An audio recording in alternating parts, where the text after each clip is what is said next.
All right, and we are live. What's up, guys? Welcome to the stream. I'm here with the legend himself, Scott Ritter, man. Scott, welcome to the show. I appreciate you coming on. I know we're short for time, so we'll kind of get right into it. What are your thoughts on the conflict? What's your analysis thus far? What's up, guys? Welcome to the stream. I'm here with the legend himself, Scott Ritter, man. Scott, welcome to the show. I appreciate you coming on. I know we're short for time, so we'll kind of get right into it. What are your thoughts on the conflict? What's your analysis thus far? What's up, guys? Welcome to the stream. Okay, sorry about that. Bunch of stuff in the background. Can you hear me now? No problem? I can hear you, no problem. All right, man. Sorry about that. So yeah, what are your thoughts on the conflict, and give us your general thoughts.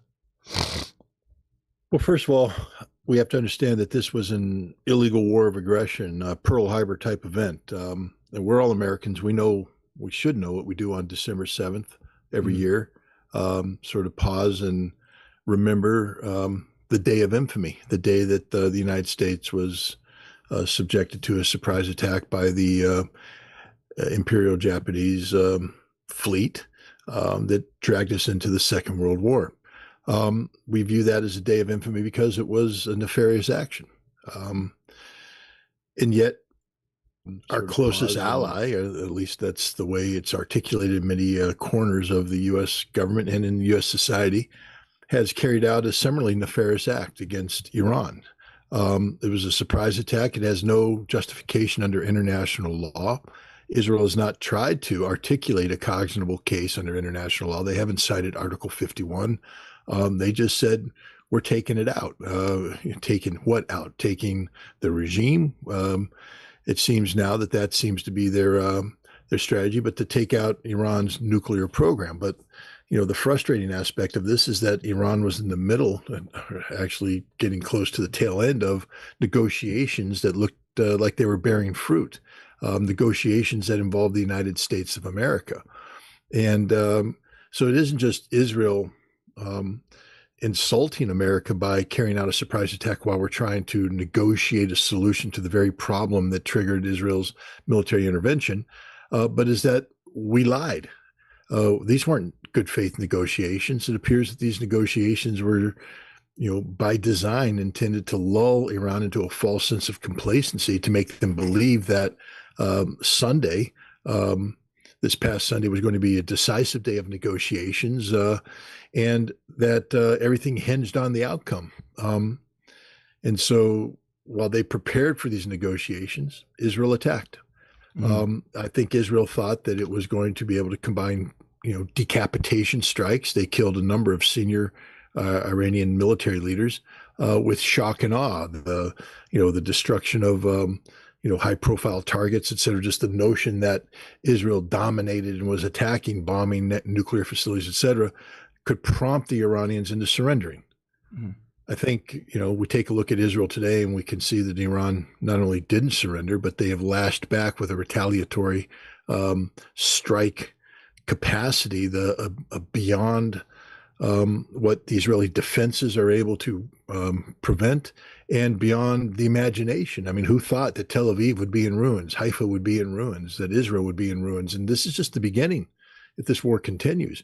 But the most disturbing aspect of all of this is that the President of the United States, a man who ran on a platform of peace, who said that he was not going to get us involved in yet another Middle Eastern war. He said, these wars have cost us trillions of dollars of lost capital, thousands of dollars of lives, and haven't solved anything. Looks like he's getting ready to get us involved in yet another Middle East war, this time with Iran, on the side of Israel, who carried out a nefarious Pearl Harbor style attack. Is this really what America wants to be doing at this time? Is this our fight? Do we want American servicemen and women's lives to be put at risk?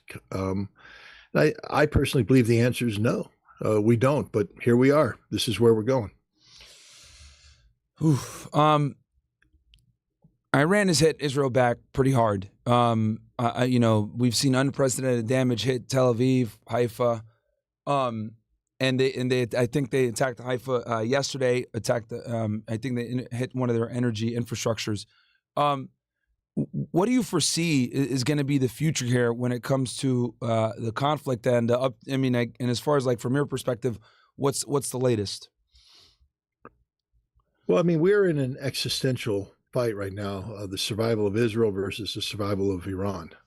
Um, and as things stand, Israel will die before Iran dies if the current trajectory of conflict plays out.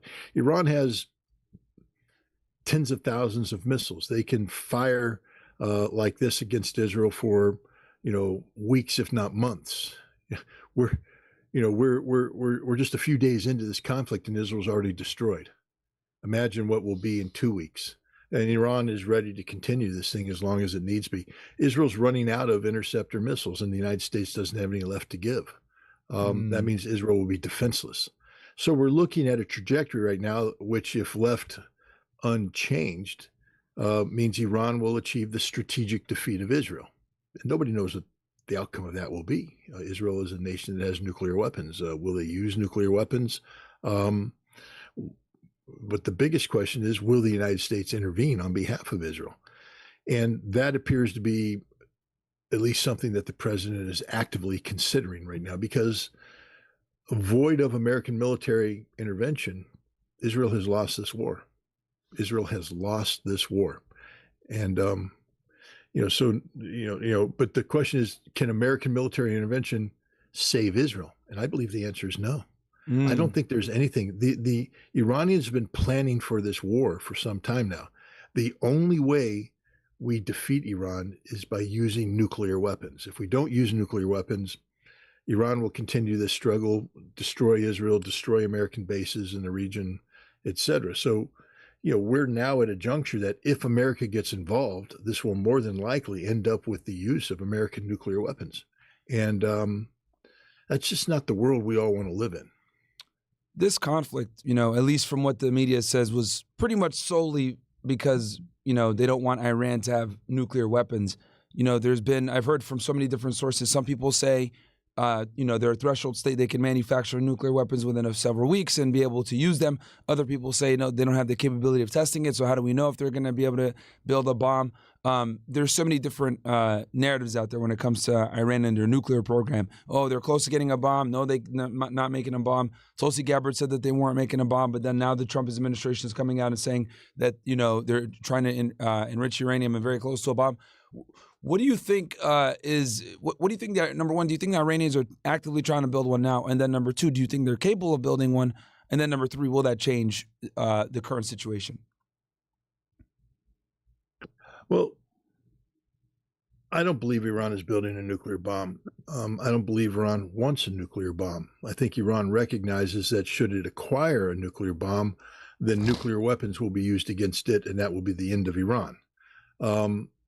And I believe that's the reality. The supreme leader has issued a fatwa, a religious edict that prohibits nuclear weapons. I don't think that is a subterfuge. I think that's the real deal, and he hasn't reversed that yet. The Iranians have also said that they don't need a nuclear bomb. They have ballistic missiles. Now, the whole purpose of a nuclear weapon in Iran's hands would serve as a deterrence to people's behavior, but a deterrence is only good if you're willing to use the weapon. I don't think Iran views nuclear weapons, the use of nuclear weapons, as being incompatible with their faith. What Iran has built is a extremely capable ballistic missile force that serves as their deterrence force. One key aspect of deterrence is that any nation that attacks you will suffer damage to that nation disproportionate to what they tried to hit you with, and therefore they'll be inclined not to initiate the action. I don't think there will be in anybody's mind after this conflict ends, if Iran comes out on top, that you don't want to mess with Iran's ballistic missile force. That is if they defeat the Israelis, they can defeat anybody in the region. So you don't think they're trying to make one now? I've heard from several people that they're probably trying to make one now as a deterrent. But you're thinking, hey, they're more focused on the ballistic missiles and just attacking back versus trying to manufacture a bomb.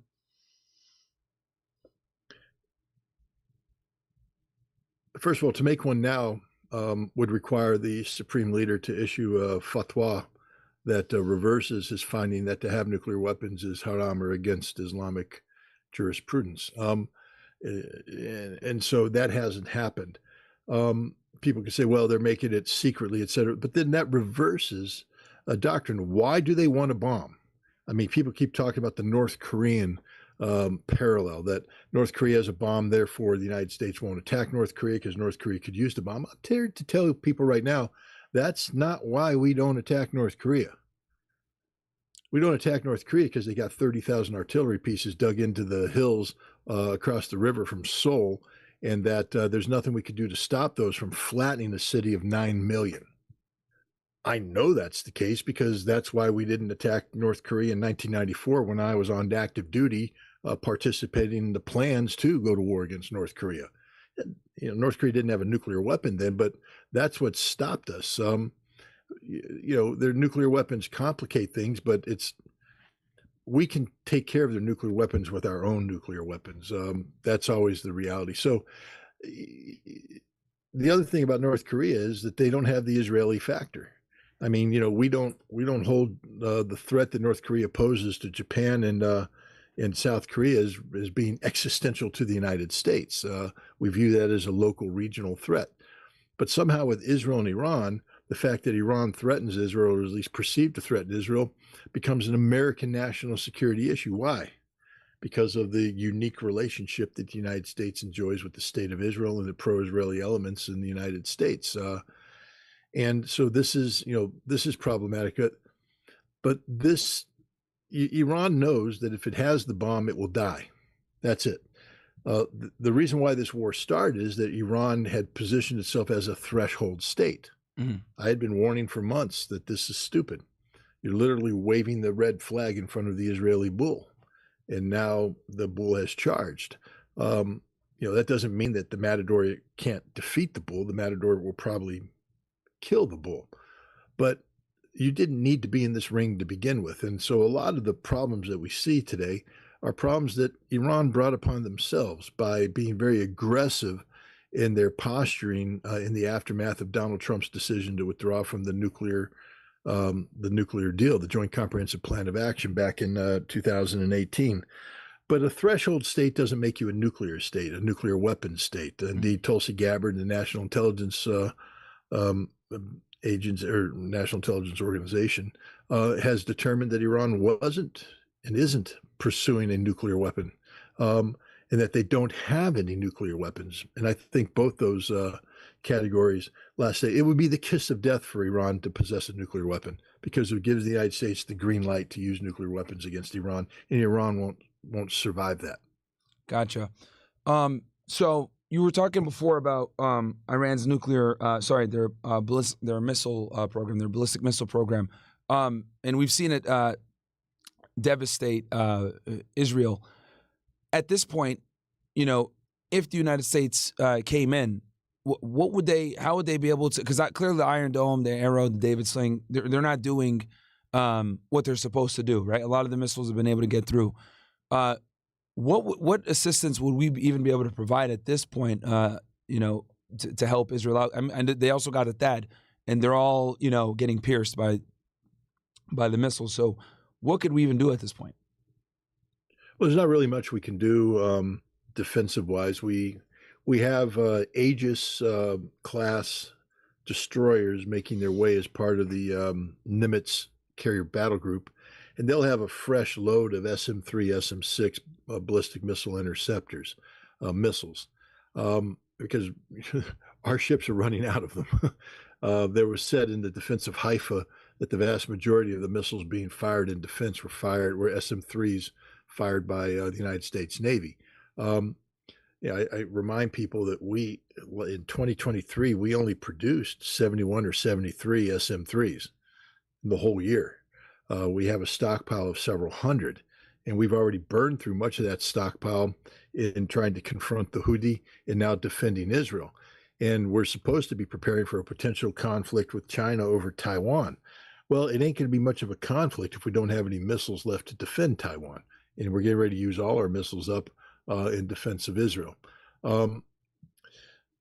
So it's not that the United States can bring anything more to bear on the defense. Sometimes they say the best defense is a good offense. Mm-hmm. And so I think Trump might be thinking that U.S. military intervention could tip the scales in favor of Israel and compel Iran to the negotiating table. But the reality is Israel's using the same airplanes and the same bombs that we use. If they can't destroy things, what makes you think we can? The only thing we'll bring in differently is a B-2 bomber capable of carrying this 30,000-pound bunker buster bomb. That bunker buster bomb is cleared to penetrate 50 to 60 feet of earth and concrete. The Firdos nuclear reactor, or nuclear site, not a reactor, I'm sorry, enrichment facility is located 80 to 90 feet underground. Mm-hmm. The So one in it's the not mountain, gonna be right? destroyed. That's the one that's in the mountain, if I'm not mistaken. Yeah. Yeah. And so in order to destroy this target, we would have to use a B-61-12 nuclear bunker busting bomb.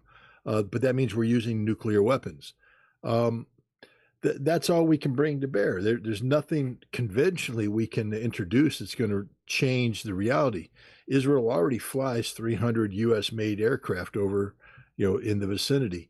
We bring in a carrier, aircraft wing, that's 75 additional aircraft. It's not going to fundamentally change things. It's certainly not going to stop Iran from continuing to launch these saturation missile attacks against the dysfunctional Iron Dome missile system. So I don't think there's anything the United States can do to meaningfully alter the status quo other than use nuclear weapons. And I don't think we want to use nuclear weapons because, one of the things that holds us back is conversations that we've had with Russians, senior Russians, over the years, where the Russians have said, we're not going to be the first ones to use tactical nuclear weapons.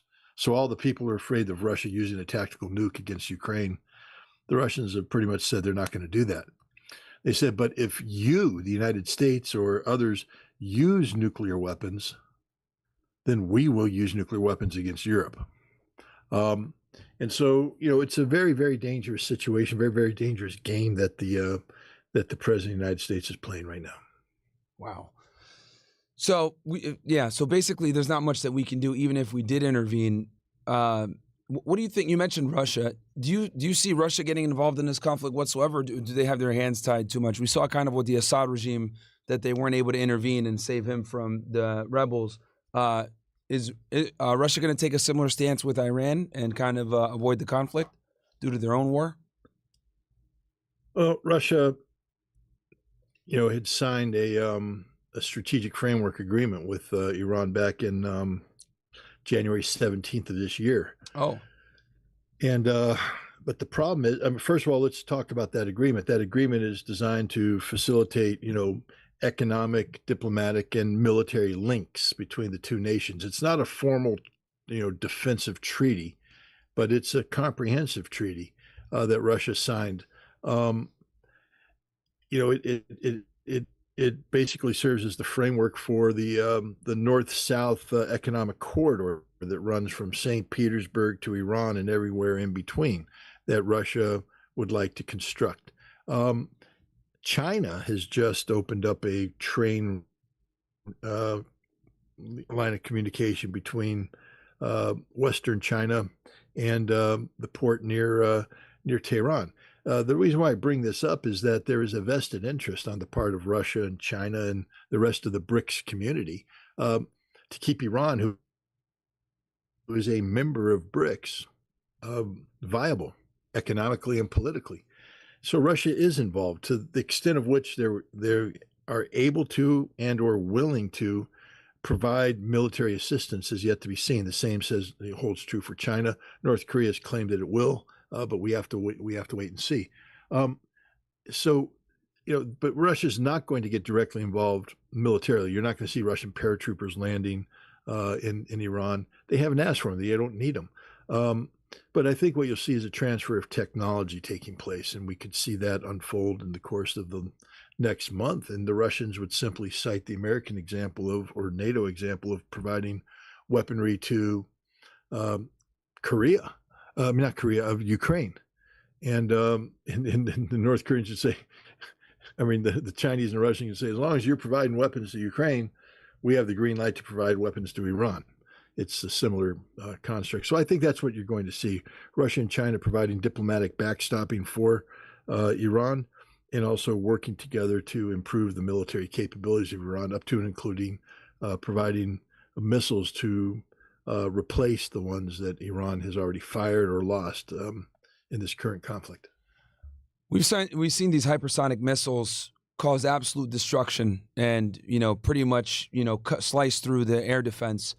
If you were Benjamin Netanyahu at this point, how would you, assuming you wanted to, conduct the regime change and destroy Iran and get rid of their theocracy-based government, if you were in his shoes, what would you do if you were Bibi Netanyahu right now? Get the United States involved. That's his only chance of survival. Get the United States involved, and either by compelling Iran or through force, indirect force, the threat of force, or actually making Iran change the nature of its regime, again through military intervention. The United States is the only hope that Benjamin Netanyahu has to win this war, or to at least have a fighting shot. Okay, now let's play devil's advocate. Let's assume you're the supreme leader of Iran, and you're in the middle of this conflict. You've been able to create some damage, but obviously you're concerned about the U.S. potentially intervening. What would your next steps be in this conflict to ensure victory? I want to keep missiles firing at Israel as long as possible.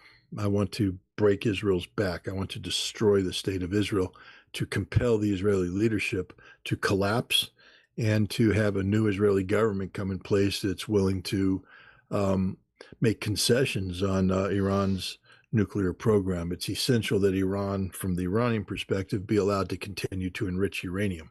They're willing to have reductions to take it down to 3.75%. There's a whole thing that Iran is willing to do, but they need Israel to buy into it. And that can't be done under a Netanyahu government. So you need to break the back of Israel and compel the collapse of Netanyahu's government. We're well on our way to seeing that happen, or Iran is well on its way to seeing that happen. The other thing is to keep America out of this war. Yeah, it's imperative that America doesn't get engaged. So Iran needs to go through the motions of at least preparing to engage diplomatically with the United States, under the hopes that by being engaged with the United States, Israel will not be inclined to escalate or carry out a very aggressive attacks during this time. But I don't know if that condition exists yet. We have a big wild card called Donald Trump's ego. Yeah. And and we just don't know if does he still want the Nobel Peace Prize, or does he want to be seen as a man who won a war? Because these are the things that seem to be driving him, his reputation, as opposed to the legitimate national security needs of the United States. You mentioned something interesting where, Iran needs to hit Israel hard enough to get them to stop, but at the same time, it can't be so catastrophic that it forces U.S. intervention to a significant degree. So, we've seen them attack Tel Aviv and we've seen them attack Haifa. What specific locations would you target from this point forward to kind of achieve that objective where you're hitting them hard enough, but not so hard that you're forcing U.S. intervention? What areas would you hit? Well, I would carry out attacks that are the equivalent of the attacks that Israel has carried out on Iran. I would target government ministries. I would triple down on the Kiryat, the place where the Israeli military headquarters is, the IDF headquarters. I would flatten it, literally flatten it. I would pound it with so much that it just didn't exist anymore. I don't know if I were the Iranians, if I would engage in targeted assassination, because I think it's immoral. It might be legally justifiable under certain circumstances, but I don't see Iran doing that, because that could also drag in the United States. But they got to keep the United States out of this war. That's absolutely essential right now, not to allow this thing to escalate so that America is directly involved, because void of that, I think they can grind Israel down in very short order. There was talks that Israel is going to hit Iran's oil infrastructure try to further impede their ability to make money. How do you think, given the amount of severity that Israel's been hit with, do you think that's viable, and do you think the chance Iran would retaliate with shutting down the Strait of Hormuz? I think Iran's made it clear that if its oil industry has been struck or damaged, that it will not just sit there idly, that it will shut the Strait of Hormuz and hold nations to account. Now, are they going to attack Arab nations? I don't know. We wait and see. They have rhetoric saying that they will hold to account all nations who have facilitated the attacks against Iran, which of course would mean Kuwait, Bahrain, United Arab Emirates, Qatar, and Saudi Arabia. But I also believe that it's in their best interest to keep these nations as political tools that Iran could use in support of its policies. And so they also don't want to attack American military installations, because that's a direct attack. I think Iran has got a very delicate balancing act where they have to sustain meaningful pressure on Israel without crossing too many red lines and therefore triggering Western intervention. But they have to make sure that every day they hit Israel, Israel gets weaker and weaker and weaker, until which time Israel will surrender. Man, and Scott, anytime you got to, let me know whenever you got to go. I know that we're a little bit short on time here and it's tight, so just let me know when you have to leave. How much longer do you think this conflict can go for? I know you said you think the Iranians have the capacity to last longer than Israel, but realistically speaking, how long do you think this conflict is going to take? Because I know Israel said, they'd be doing this bombing campaign, Operation Rising Line, for at least 2 to 3 weeks. What are your thoughts? Do you think it's going to last longer, shorter, given what you've seen so far? It all depends on the amount of damage that's been inflicted on Israel, and what is sustainable damage. It's hard to say. A lot of times bombing just blows things up. It doesn't get the critical infrastructure that you're looking to strike. I don't think Israel can last too much longer politically. I think that they're suffering horrific losses. The skyline in Tehran is just being devastated. Israel's being turned into, a destroyed country. That's why I think you see Donald Trump now starting to become a little bit more aggressive in terms of American military potential, because I think he's being briefed that if this thing is allowed to go on unabated for another week, there may not be an Israel to support. So I think we're in a race against time. If the Iranians continue to believe that it's in their best interest to put the pedal to the metal, meaning keep the acceleration going in terms of missile attacks, we have to see. Iran, this is a tough situation for Iran because they have the initiative, meaning that they have established operational control of the war of attrition that's taking place. Any pause in this, could be fatal. So I think, they need to keep this conflict going and pressure the United States to pressure Israel to accept peace terms that are acceptable to Israel. Damn. No, I mean, it's very interesting to see. I mean, I saw Netanyahu show up to, like a day ago or so. He showed up in Tel Aviv and was looking at the damage, and you can look at his face that he's like, holy crap. This, I don't think he anticipated that they would hit back this hard. How likely do you think it is that Israel would use their nuclear weapons at this point, given the damage? I don't see Israel using nuclear weapons, because to use nuclear weapons, it creates a new political reality that will not end well for Israel. So their weapons are for deterrence against nation-killing attacks using weapons of mass destruction.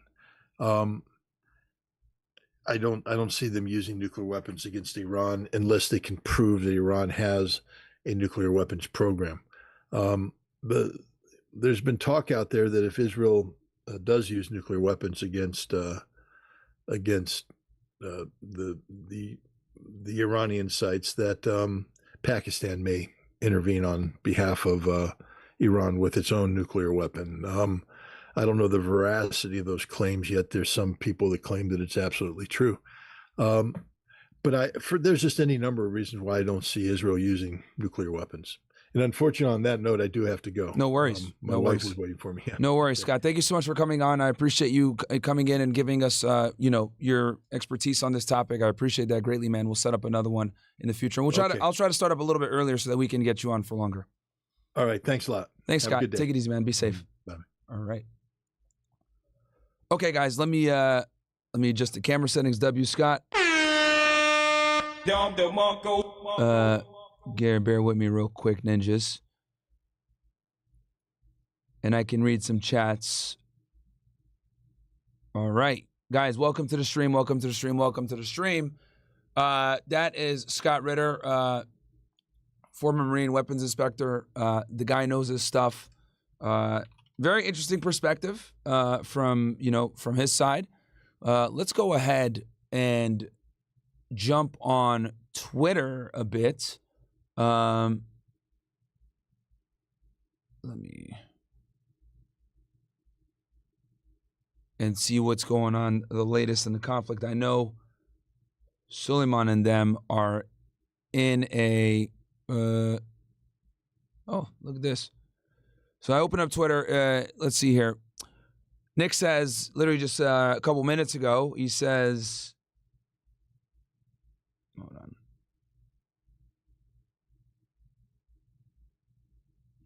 If Israel could plant explosives in Hezbollah's pages and build kamikaze drones inside Iran, is it crazy to think they could plant explosives inside the Twin Towers on 9/11? Yeah, that's facts, bro.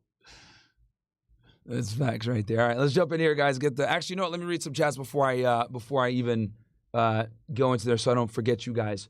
We got here. Remy Dom says, Myron, been refreshing my locals page on browser and the app for days now, but it still tells me I'm not a supporter. Can't access the content of the person in the annual. Really sorry to bother. Username. Okay. Is that for OSS, bro? Or is that for Council Club, Rami? Is that for Council Club or is that for OSS? Let me know. So I could check this out here in a second.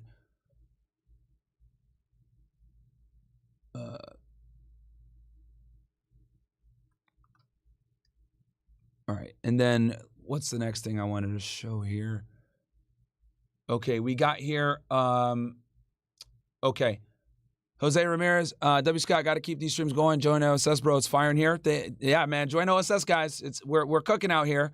Texas Outlaw. Also, I was so excited to join OSS. I subbed twice on accident. I support you in every way I can, man. Thank you so much, Texas Outlaw.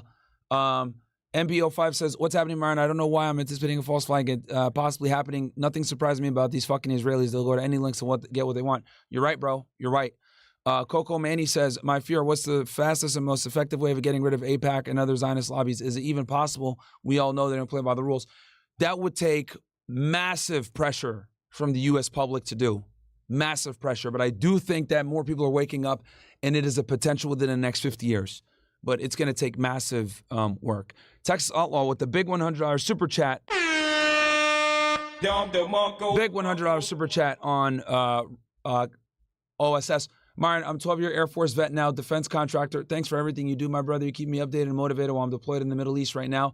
Them boys are really dragging us into this shit. Oh my God, bro. Yo, now that you remember the OSS, I'm even more concerned, bro. Fucking take care of yourself. Be safe.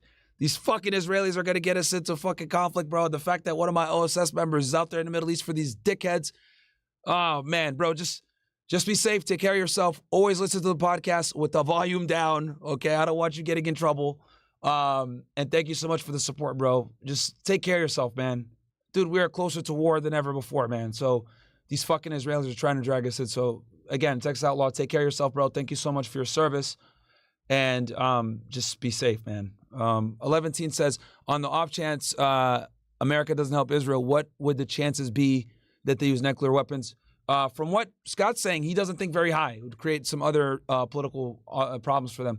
Myron, you always bring us value. This is so important. I wish more people knew. I got you, bro. Scott, will China help military Iran? We answered that question. not militarily. King Grumpy, Myron, do you have any plans to bring any new trade guys on? Sorry, it's off top, but I really catch you live. RIP Thor. We will soon, and rest in peace of Thor. White Rhino subscribed. Thank you so much for joining the OSS, my friend. Milan says, OSS niggas, my man Scott is in the house. W. Scott and my fear. I appreciate that, bro. And I see a lot of you guys are utilizing the Castle Club chat. Guys, as you know, the OSS chat, if you join OSS, guys, all of your chats get read on air no matter the minimum. So all you got to do is join the OSS. I got a promo code in there right now. It's in the description. $4 for the first month, $10 after that, or you could get in for the year at $75. Okay, I upped the price a little bit because you niggas were starting to kill me. But no, it's good to see a lot of people join for the annual. So that's a blessing, and I'm happy to have you guys on. But I'm still running this sale a little bit longer. Nightly Wisdom, $1 says W Show, W Myron. Appreciate that, Mr. Hooligan. Do not forget to show them how to gift the membership for the OSS if you haven't already. Yes, thank you very much, Mr. Hooligan. I'll get with Noble, and we're going to figure out how to do that. So let's go ahead and jump into Twitter Space, guys. Get the fucking latest that's been going on. As you guys know, Sulaiman's been running Twitter Spaces for the past several days, giving updates on the conflict. Crazy stuff going on. Let's jump in here real quick. And guys, make sure to join OSS. The link is below. Get in at the discount, guys. I'm going to be running this promo for a bit longer for you guys, but the price is going to slowly creep up. All right? What comes around goes around. I mean, I believe that finally Israel found out that a war is not putting some people in an open. Give me 1 sec, chat. I'm just going to get an energy drink. Bomb them to death. So when you're playing with the fire, fire will burn you.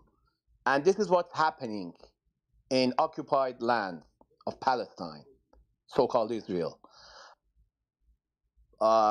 Jewish with dignity who support their country instead of support a Zionist regime, whose prime minister is a child killer. It's a criminal. And it's kind of interesting that I heard everywhere that Right, some more breaking news. 1 second, bro. Some more breaking news. Fire is breaking out. We have the Israeli Fire and Rescue Services Fire and Rescue Hotline 102 received a report of a fire breaking out in the southern region as a result of fallen rockets. We're also expecting multiple waves of attacks. This is not just going to be one wave. Obviously, we'll continue to give the news and when we receive it. Just want to welcome Myron onto the stage. Myron, thanks for joining us. How are you? Hey, man, what's up? I just got up not too long ago. But I just got done talking with Scott, and I'll handle the stuff for you on the side as well, Sulaiman, about that. Real quick, bro, since I'm on stream, if you got, and I hate if you guys have already been repeating yourselves, but can you give me a quick little lowdown on what's happened within the last maybe 12 to 20 hours or so, just for my audience, if you guys know? For sure, Myron. Truth, do you want to give a quick recap, because I'm posting out the news. Can I just finish? Myron, you've come right in the middle of Iran being hit. So Iran is being hit. I'm sorry, Israel being hit hard. So all three, just about breaking news, all three projectiles in the latest attack were cruise missiles. Therefore, the report from earlier of sound missiles over blah blah blah. Okay, yeah. So all three projectiles in the latest attack were all cruise missiles. Is the tweet? That's going out. Oh, Hussein. Someone bring Hussein up, because he's good at putting in the nest or reading it.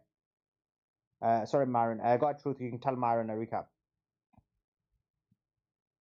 Hey, Myron. So What's up, brother? It's been a busy day. Israel is quite. First of all, welcome to your audience. So it's been a busy day in Israel. They've been recovering from some major losses incurred yesterday. To start, as you recall, Haifa was hit heavily. They struck both the port and the buildings that were surrounding it quite heavily. So the port's now essentially out of use.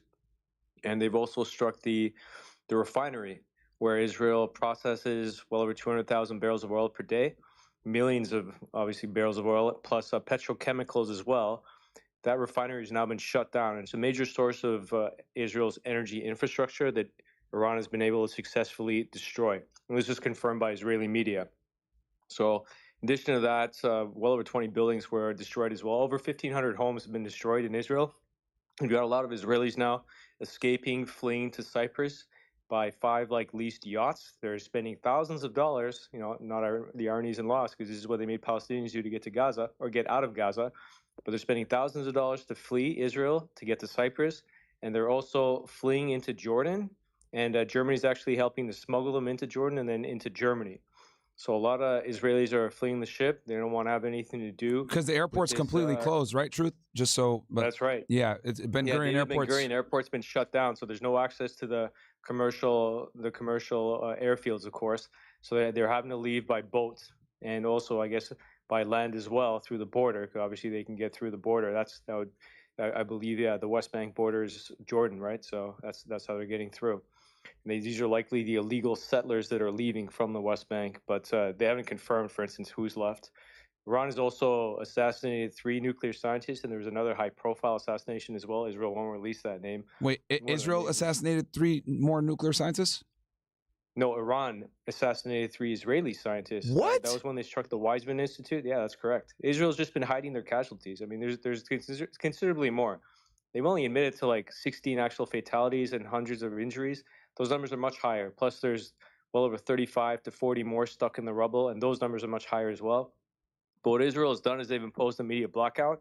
They arrested at least 4 journalists, I believe of Arab or Palestinian descent, who were capturing the footage that we were able to use through the Telegram channels, but now we don't have access to that anymore. Yeah. There's some other sources, harder to come by. But Israel, again, is trying to hide their losses, hide their casualties, hide their numbers, because a lot of their strategic military bases, their airfields, their ports, their energy infrastructure sites that we just mentioned, and the main bases like Negev, Ramon, they've also been struck too, as you might recall. Not yet. Was it Negev? No, the Nevatim. Nevatim Air Base is the one that houses the F-35s, the F-16s. Iran also struck a 4th F-35 fighter jet as well, and that actually caused Lockheed Martin stock to plummet today. Well, it dropped by 4 or 5%. It'll probably recover, but that's now the 4th fighter jet, F-35 fighter jet, in addition to F-16s that Iran has been able to successfully destroy, and that's a real blight and an embarrassment for the military-industrial complex, which prides itself on producing what they claim are the best fighter jets in the world. Real quick, Truth. F-35 is supposed to be its premier jet. Real quick, because you're dishing out the information really quickly, and some of my audience might not know some of these locations you're mentioning. So just I wanted to clarify.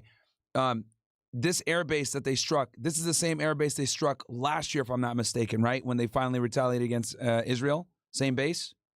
That's correct. The airbase was struck twice during first True Promise 1, which is in around April 13th, and then True Promise 2, which is in October. It was struck twice. The second time it was struck, the F-35s were actually damaged. This is where the hangars are, and the F-35s are housed. And Mossad agents were also killed. They hang out there as well. And that was just the 4th time maybe, because I believe it was also struck previously as well. This isn't the first time they struck Nevatim, but they struck it again today. Gotcha. So the cities of Haifa, Tel Aviv are the ones that have taken a massive shelling.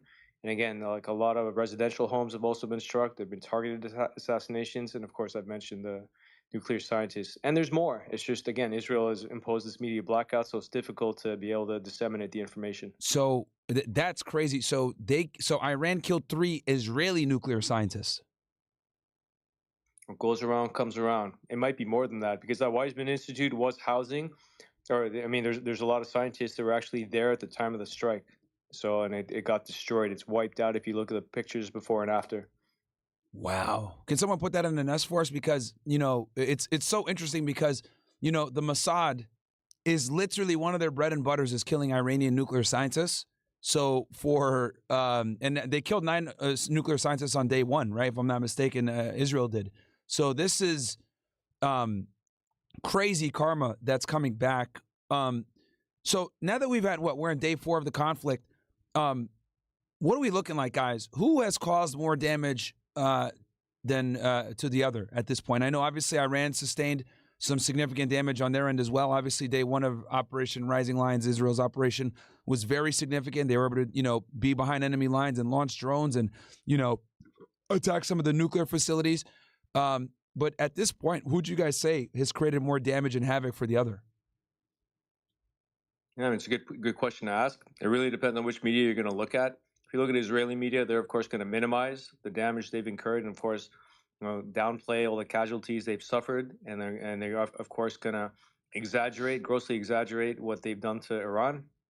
They have obviously struck a few sites. They struck a couple of hospitals, and they also struck a radio network or a broadcasting agency today in Iran. And apparently there were up to 8 martyrs. But Iranians, brave as they are, they kept going. They kept going with their broadcast within a few minutes of the strike. They just didn't care. So then Iran struck back with a cyber attack and actually was able to shut down or interfere with Channel 14 Hebrew News, in addition to also interfering with the many of the websites that are provided or enabled in Israel. So they came back with a cyber attack. Now the missile attack, allegedly there were 140. It was 140 missile salvo that was sent with drones, but apparently it was mainly drones and definitely some cruise missiles, at least 5. But again, with the media blackouts, it's difficult to confirm exactly what's taking place. But yeah, there's been a series of different types of attacks, both from the military side, with missiles, drones, and also the cyber attack as well. And of course, there's a propaganda warfare as well between Israel and Iran. Iran has, disclosed Just what's some more happened breaking with news, its and I'll give it sites. straight back to you, Truth. More news coming out. The Israeli systems only detected the Iranian missile only 2 minutes before arrival. So they detected it extremely late. Hence why they were basically forced. That's why it got through. Nathan, if there's any breaking news, jump right in, but do continue, Truth.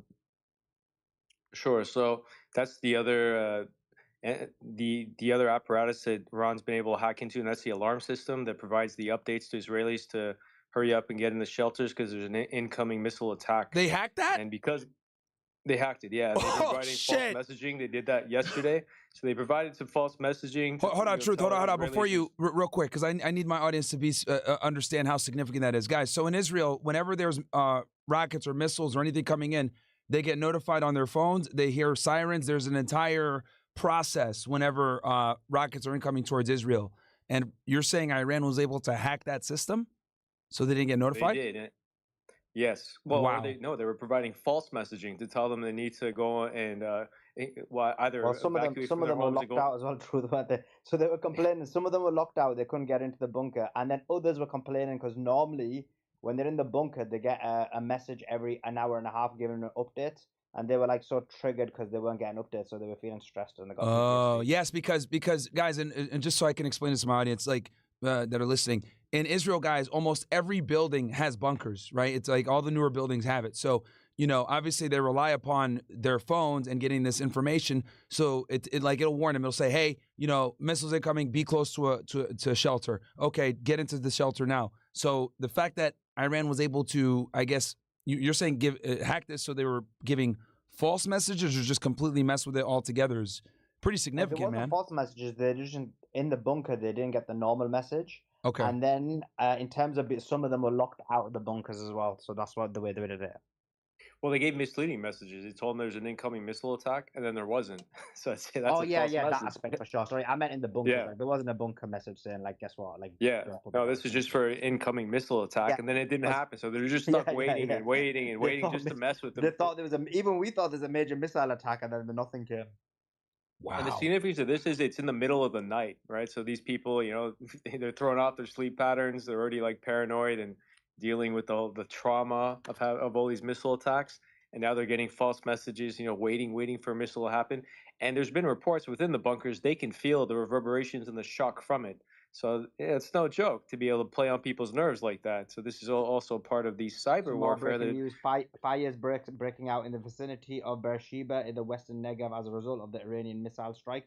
Also, a missile fell on the agricultural land near Nevatim Air Base in the Negev as well. So that's happening right now. Settlements.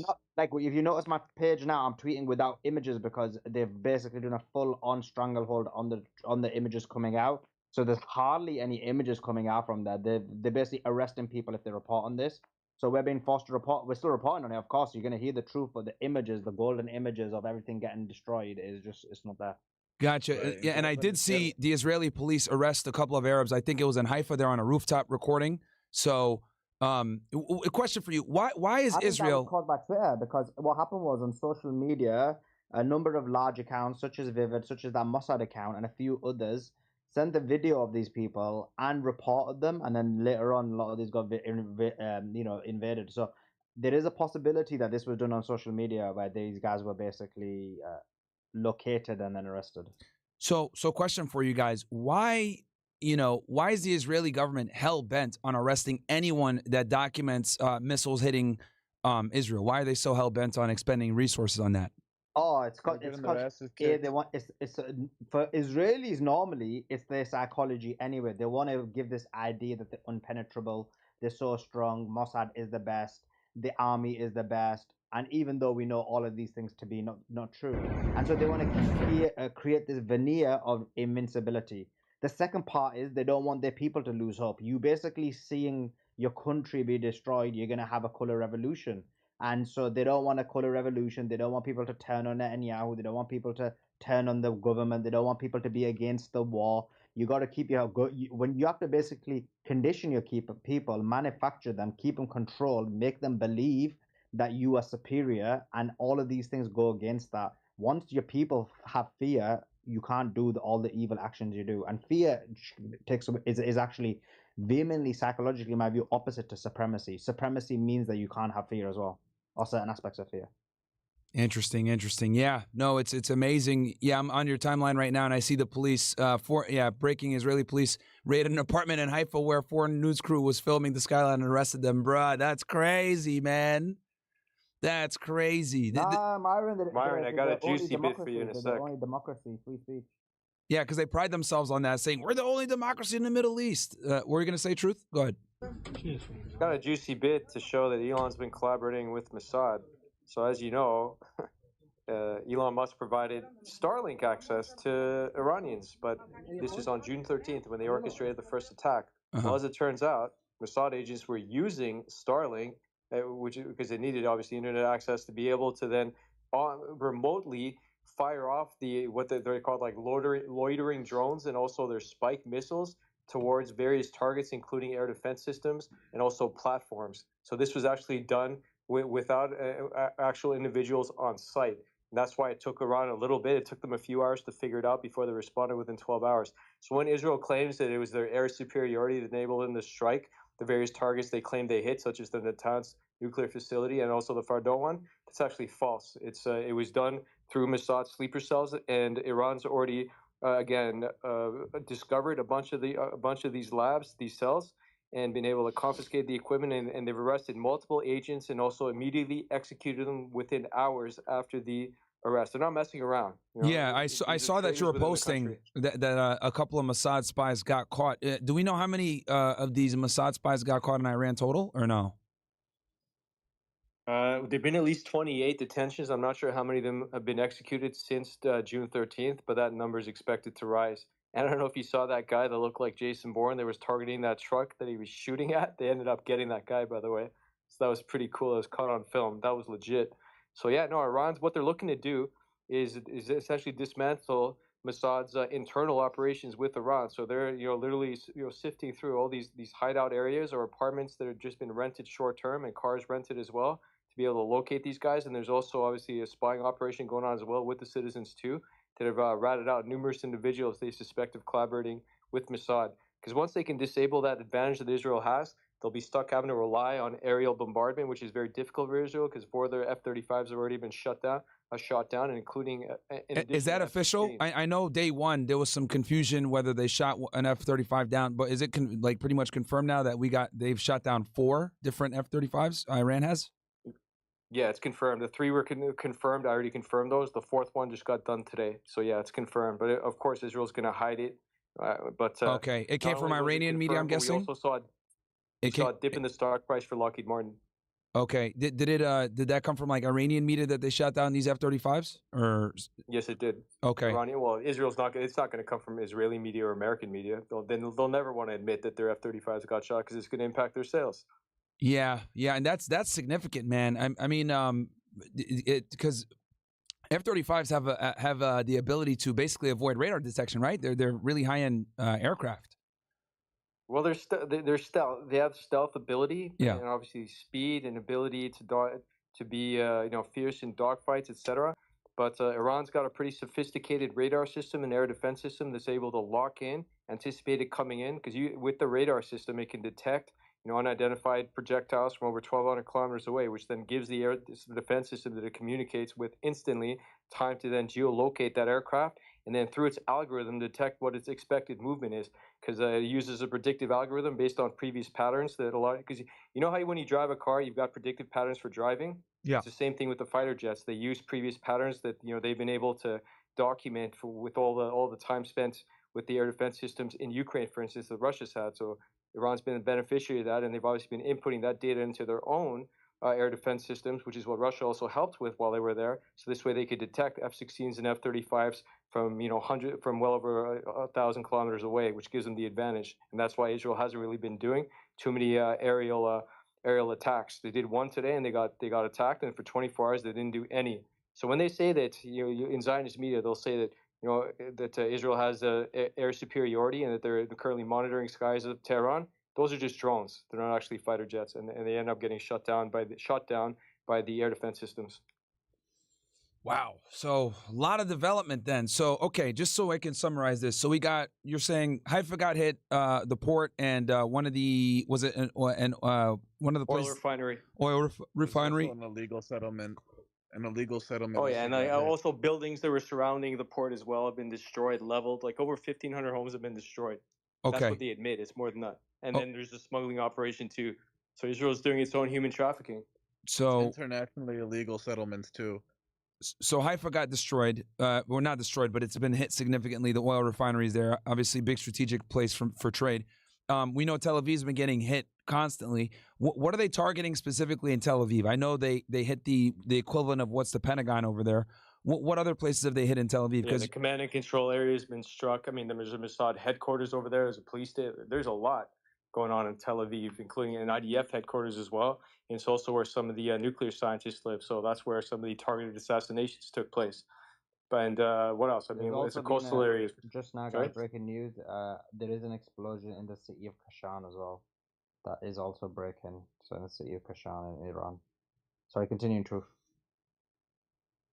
Yeah, I mean, they are targeting both, economic finance, and they also struck the broadcasting radio agency as well, because, well, theirs got struck.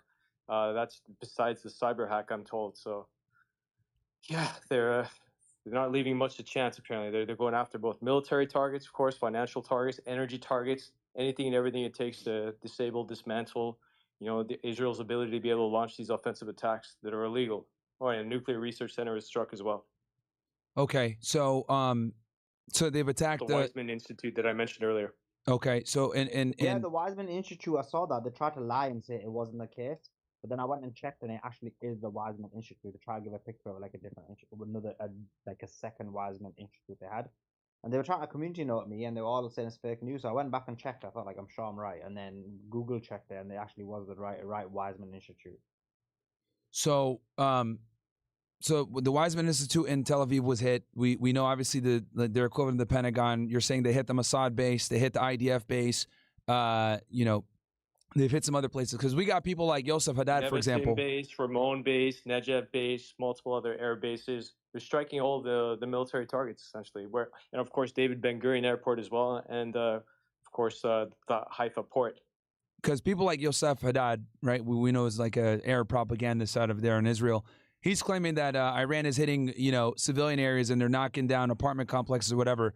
Is there a reason why Iran has been knocking down a lot of these apartment complexes? Well, I mean, they're harboring terrorists for one, and Israel might be hiding its weapons there. Does that sound familiar, Myron? Isn't that what they accuse the Palestinians of doing in Gaza? Yeah, it actually is, yeah. But Myron, remember, everyone's down in bunkers. They've got they're hitting these buildings. Mm-hmm. And then Israelis are coming up in the bunkers afterwards and making it out like it's Gaza, like they were in the building or something like that. So it is like, they've got a whole bunker system and they're going down. Yeah, their bunker system is actually really effective. Like you got a very high survival rate in those bunkers. They're very well made in Israel. So I'm noticing, guys, the Samsung option is trending right now.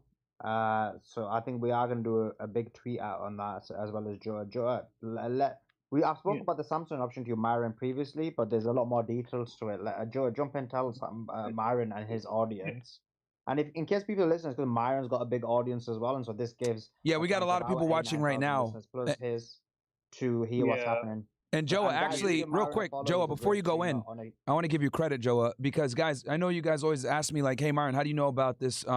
Why Israel won't acknowledge this nuclear program?" And it was actually Joa here that was the one that gave me the actual law that I always reference in the '70s with Carter about how countries that have an illegal nuclear program like Israel can't get foreign aid, and that's why they can't. It's got to stay unacknowledged. So that info actually came to me from Joa, guys. So shout out to him. But go ahead, man. Just want to give you credit. Thanks, man.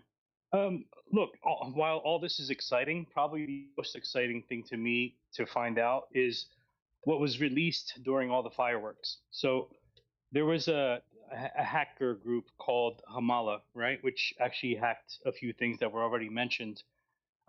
They said they had a huge data trove that they were able to get when the war was starting. So yesterday, they released documents showing the Samson option, right? So we know about the Samson option because Simon is the Jewish American author Simon Hirsch, right? The one who uncovered Abu Ghraib. He's the one who also Seymour Hirsch. That's it, Seymour Hirsch. And in that book, he basically said Joe, that. I feel so bad because you're giving such important information. I'm going to basically open it up for you to say, but I just got a few important breaking news and give it straight back to you. Right, the first one is the IDF are claiming that there was no malfunction in the interceptor that exploded at low altitude in the region. But obviously, we've got the video, so I don't know how they're flagging that one.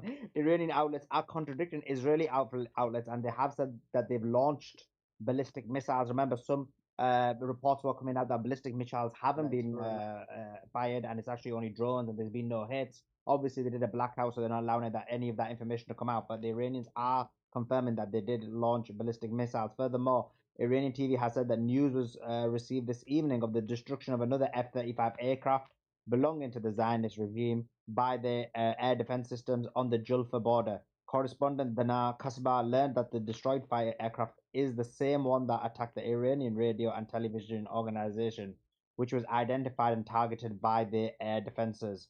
The IRG said we targeted the base from which the aggression against the radio and television authority building was launched. The Israeli artillery shelling resumes in Gaza. Obviously, they continue to shell and kill innocents and with the sniper shots. The IRG also said so we said that one. Okay, and what's this one? Iranian television employee dies from injuries sustained in the Zionist attack on the building. So that's basically another journalist killed by the Israeli Zionists. So a journalist, a reporter within the building died. Shame on Piers Morgan, who was meant to be a reporter, and then he was encouraging this and didn't even call it out. But yeah, sorry, those are the news. Go ahead, Joe. And Joe, can you tell us what the Samson option is real quick, too, for those that don't know in my audience? Yeah, so when the author released it, who is a Jewish American, he basically said that this was basically an option to use nukes if Israel was ever overrun, right? Although in that book, he did say this is not just to use against the enemy, this is to use against everyone. And no one really believed him. So most of us think, okay, Samson option is, look, if Iran takes over Israel, Israel's going to nuke Iran automatically, right? Well, the information that was released is Seymour Hirsch was right. They have all the targets of where they would launch nukes if it's ever overrun. Those include Washington, D.C., New York City, L.A., that base we have, NORAD in Colorado, Berlin, Paris, London, Beijing, Tokyo, and many other cities. So if Israel's ever overrun, they have a document to basically blow up every major city around the world, even people who were their allies. And that information's been out since 1991. No one believed it, but as of yesterday, we now have proof that that is absolutely 100% true, which is the craziest thing out of this whole conflict to me, anyway. So basically, if they're threatened, they're going to... I mean, how many nuclear bombs does Israel even have at this point? 400, supposedly, more or less, is what the estimates are. 400 or more. Wow. But just for your audience, Myron, I gave this example to our audience. That just imagine the logic of that. So imagine I back you up, Myron. And I'm like, don't worry, Myron, I got your back no matter what. I'm going to put my life on the line. I'm going to put my wealth on the line. I'm going to put my family on the line. I'm going to put my entire following on the line. We're going to go all in and support you no matter what.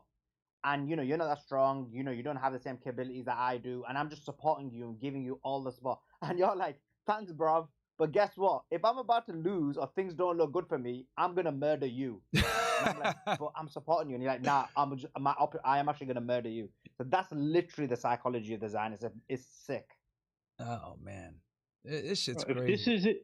if this isn't terrorism, I don't know what is. Like, I don't understand how an American can look at this and not see that this is exactly what terrorism is. It's like it's a threat. It's a terroristic threat that if we don't win and you don't make us win, you die. Well, can you guys give me, like, put that in a nest? You said it was a document that was released, declassified documents, or?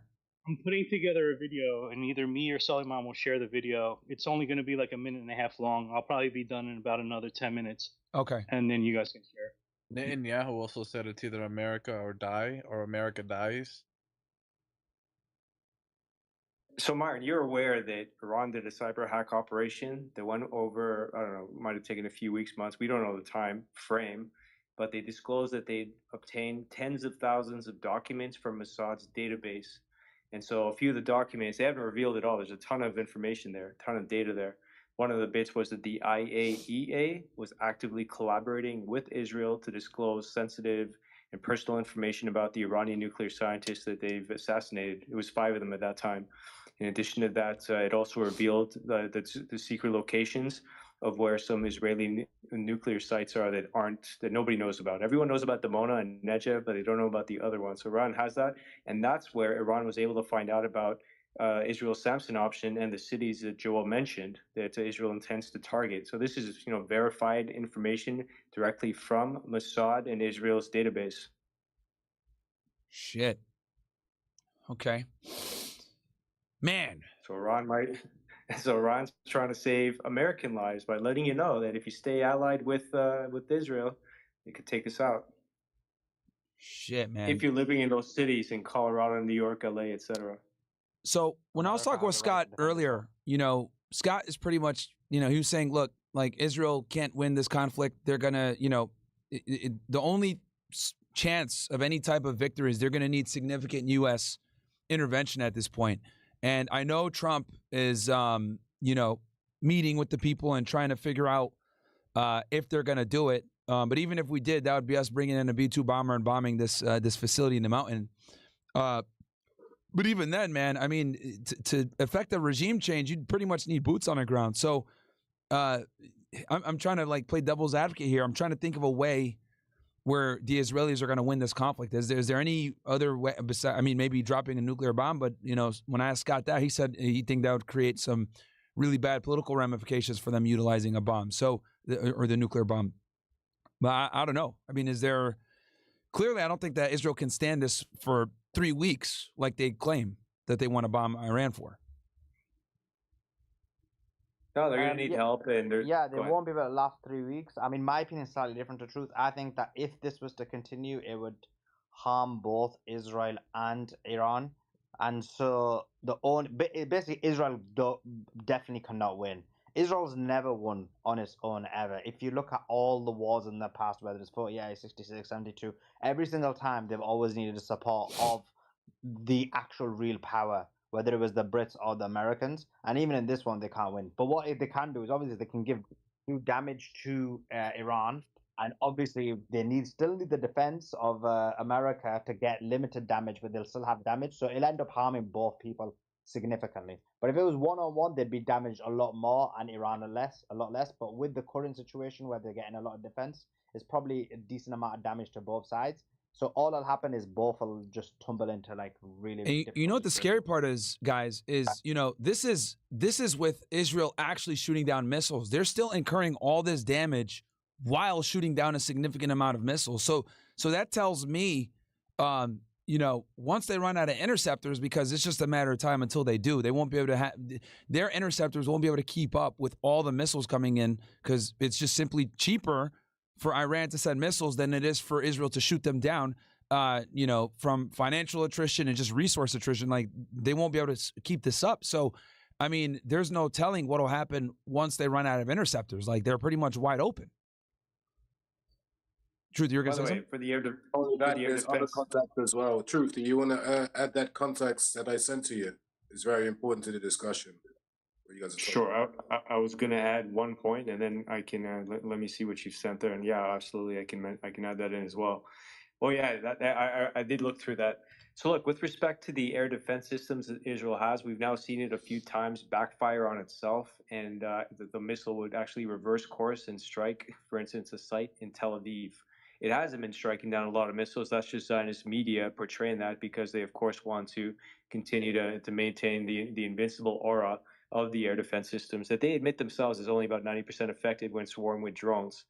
They're not really able to strike out any of the ballistic missiles, hardly any of them, because they're usually, one, drained out, and two, they're not able to track the course of the supersonic ballistic missiles, much less the hypersonics. And to give you an idea of Iran's missile strategy, they're able to strike with their hypersonics in 7 minutes, but they're aware that it takes 11 minutes to be able to reset and redeploy additional missiles, interceptor missiles within the air defense system. So they know they have that 4-minute advantage to strike free will at Israel once the air defense system is fully depleted. And they've been tracking all this data since True Promise 1. So they've got it down to a science when they do their separate waves of attacks, how they can maximize their targets, their successful targets on the various sites that they've been hitting. So you see, they've got it down to a science with respect to air real defense quick, systems. because what you just mentioned is significant. Because I've watched videos on this, and correct me if I'm wrong here, Truth. So it seems to me, first they launch out, the regular missiles, drones, etc., which are slower, and those pretty much, go first, and then they shoot the hypersonics and the faster missiles, and then those eventually catch up to the drones and the slower moving missiles. So what you're saying, Truth, is they kind of get pushed first because they're going to get intercepted. Once those get intercepted, that creates that window of opportunity for the faster, more powerful missile to actually strike the target. Is that kind of, I guess that's a crude way of describing it, but would that be fair to say? Yeah, it's for the most effective missile to strike without impediment. Because what the drones are cheap, and it's also very cost effective to do it this way. Because they don't care if they're losing out on $1,000 drones. It's those several $1,000 missiles. Because it doesn't cost around a lot to make missiles. They make missiles like they make matches. Literally, they have a massive depot, but they want to use their best for last. And apparently, their successful hits have been done with 20 to 30-year-old stock missiles. They haven't even used their new stuff yet because they're anticipating that America and others may enter the war, and that's when they'll use their real arsenal. So what's key, strategic to this particular war of attrition that seems to be happening is information asymmetry, because Iran continues to keep Israel and America guessing while you've got Palantir tracking all the data for missiles and drones launched at particular different times of day, in different waves, in different batches, without being able to really create any kind of pattern. So it's not like 50 at a time or 100 at a time. Sometimes it's 20, 40, 100. And now with cyber hacking, they're even more unpredictable because they'll tell you there's missile salvo coming through. That isn't. So you see, it's the key is unpredictability, having steady these victories. You cut out there, Truth. You said the key is to have instability, and then you just cut out there. So success is predictable and have a steady access supply of both missiles, drones, and of course access to good intelligence from the spy satellites to know what's happening, and the cyber hack as well, which can mislead the public of Israel and drive them mad essentially into thinking there's missiles coming when they actually aren't. So it's both cyber warfare, military warfare, and propaganda warfare with the headlines.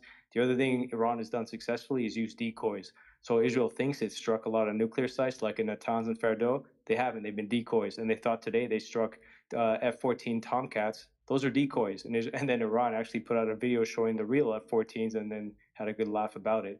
So decoys have also been a big part of the military strategy for Iran as well, to fool Israel into thinking it's winning when it's actually not. Interesting. Very, very interesting, man. Wow. Crazy, crazy stuff. And you guys are saying there's still strikes going on right now as we speak, right? Yeah, but there's media blackouts, so we can't track it because Israel's, trying to hide its shame, so to speak. Okay, what about on the Iranian side? I know they hit a news building, right? And one reporter, Sulaiman, said got killed. Yeah, that's just the breaking news, and I'll give you some more news. Actually, yeah, we just had it now that Iranian television employee killed from injuries sustained in the Israeli attack on the building. So that's another journalist they killed. That's news. Also, we've got an update on the damage sustained by Israel over the last 4 days. The head of Economic Affairs Department at Kan Channel. So this is actual Israelis, right? So we believe the damage is much more significant than this because they're going to minimize it in order to, continue that propaganda campaign and to give people hope. But this is what it says. Over 4 days, 1,500 homes and apartments in Israel have been damaged due to Iranian bombardment. The damage is extremely severe, not only in terms of lives, but also in terms of property, with hundreds of millions of shekels in damages from last Saturday alone. Senior economic official confirms that the value of damages will reach approximately 10 billion shekels within the next week or two if Iranian bombardment continues at this pace, without accounting for the possibility of targeting infrastructure facilities or sensitive vital sites. The fund's affiliate, the property tax, contains only 9.5 million shekels, which means the money in it is gradually running out. How much shekels is there to a dollar, actually? I heard it was like a few hundred million. I'd have to check the exact number, but it's more than 10 to 1. I don't want to give an exact number. I can do the calculation though. Oh, it's only 3.49. So if it's 3.49 shekels to a dollar, according to them, it's what? It's already cost them was it 10 billion? So it's basically cost them 2 billion. 2.86 billion. Yeah. What do you say about it's about 2.5 billion, right? 2.86 billion if it's 3.4. Yeah, 2.86 billion. That's the exact amount. So they've had $2.86 billion of damage just from this bombing, and that's their estimate. It's probably more because if you remember, I believe in the genocide in Gaza, they spent 85 billion, right? And in the fight with Iran, you basically got where they're having to use planes and refuel and so on and so forth. I believe it costs them, is it 300 million? I can't remember. I was reading this earlier. It's 300 million, I believe. When someone else has got a different figure. So if it's costing them like 300 to 500 million a day, which is almost $500 million a day, and then they sustained 2 billion of damage in 4 days, so it's another 500,000. Basically, it's costing them almost $1 billion a day, maybe more. Like, how much more longer can they sustain that? It's just impossible or improbable. Remember, that was just from True Promise 1. It was over $1 billion spent on all the interceptor missiles for the drones, the 300 drones and missiles. So now it's where they're fully depleting their systems, and it's several days in a row. So that's just cost of damage. Don't forget. Then you have to include all the cost of the interceptor missiles they've used in the 5-tier air defense system, consisting of what? Patriot, the Iron Dome, THAAD, Arrow, and of course David Sling. They're using them all, right? And they've actually destroyed. Iran actually destroyed one of their batteries as well. And for the warplanes as well. That costs a lot, all the refueling, keeping them up in the air. Millions of dollars a day to maintain those. Yeah, it's stupid amounts. This is why I'm saying, like, the damage seems like $500 million a day, and then all the rest of it is probably $500 million. They're probably spending like $1 billion a day at the moment. Man, yeah, it's this is. Bruce, don't forget that context that I sent you. You should add that in as well. Yeah, what Nathan was able to provide for me was data on whether Israel would have any chance of winning any of its wars, or what would happen in the event that it wasn't getting support from the U.S., UK, France, Germany, etc., all of its allies. And the bombardment would be, multiples higher than what it is now, and they would ultimately lose and be conceding immediately if they didn't have help. They wouldn't even launch the attack, I suspect, unless there's someone they're crazy enough to, because again, they just don't have the ability. Their air defense systems they've now been disproven. They've been breached multiple times, and their refineries already been destroyed, so they have to be relying on oil imports. But all their ports have been destroyed or inactive or bankrupt. So they're in a very bad position, and that's with all the help they're receiving. Nathan, were you going to add something on top of that? No, well, basically, I just want people to be reminded that this is not just Iran versus Israel. This is Iran versus Israel versus the US versus the UK, because not only are they helping them defensively, they're also helping them on offensive operations as well. You got to remember, the Americans are helping to clear the pathway that allows them to reach Iran.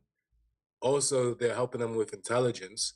And then you have the British as well, who's helping with intelligence. So, and with the American defense systems that they have around the region, all that the if I remember correctly, the F-35 can literally tap into that. The system, the way it's designed, it can connect to all these systems, including the ones on the ground, which allows it to extend its range a lot further than if it didn't have those. So I just think this is a very important context, because people keep losing sight that this is just like, oh, this is Iran versus Israel.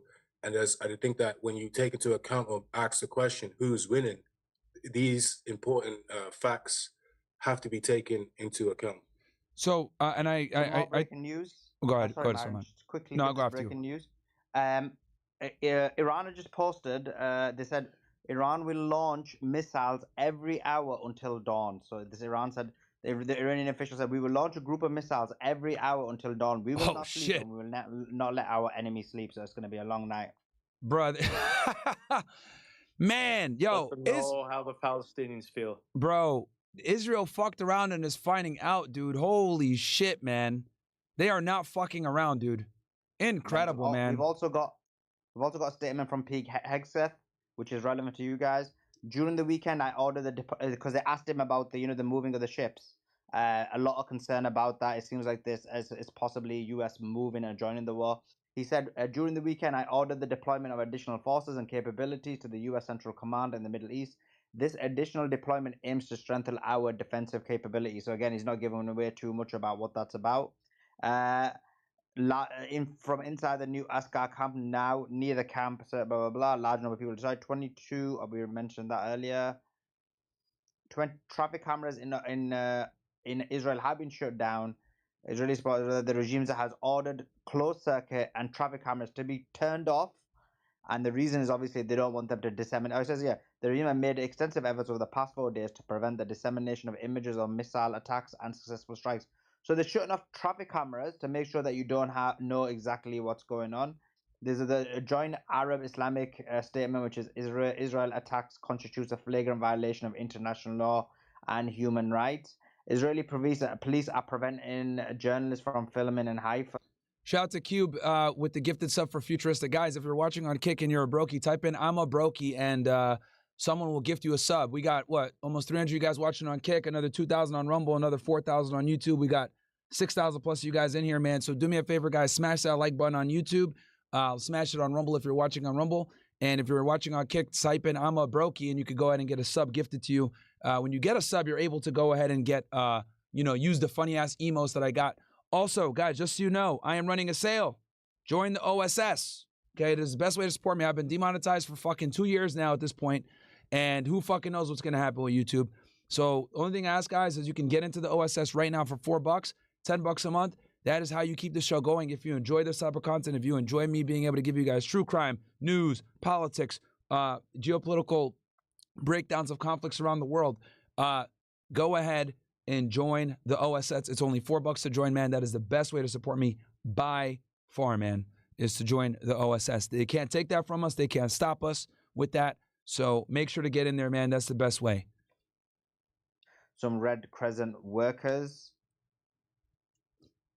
Right, the Bazan group have confirmed that the Haifa power plant, we talked about this, right? We talked about the implications of this, the financial implications of this. Simon broke it down for us earlier.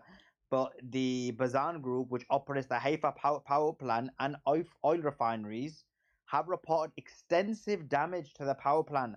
Operations at all refineries and the company's subsidiaries have now been suspended. We mentioned about suspending, but also now confirmation from the Bazan group that there is extensive damage, and this isn't fake news. They've put a letter out in Hebrew, and it's translated as well. All this will be putting out soon. I'm just going through it for the audience, and then I will tweet it out.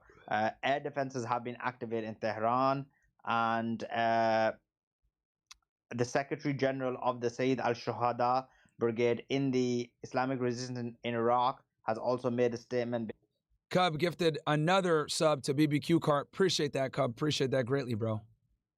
Let's speak about.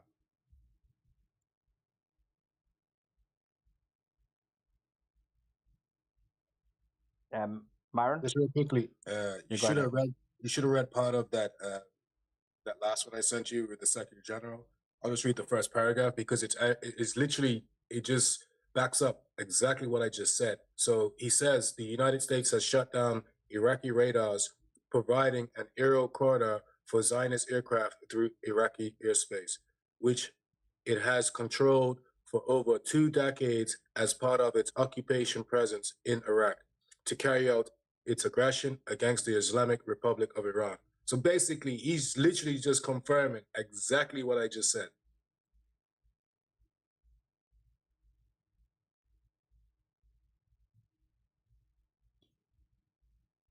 All right, chat. What I might do is make a Sully, quick segue. Yeah. Sorry, I was too busy trying to. And we cover the Diddy case news, real quick. Because I fell behind because I was reading it out.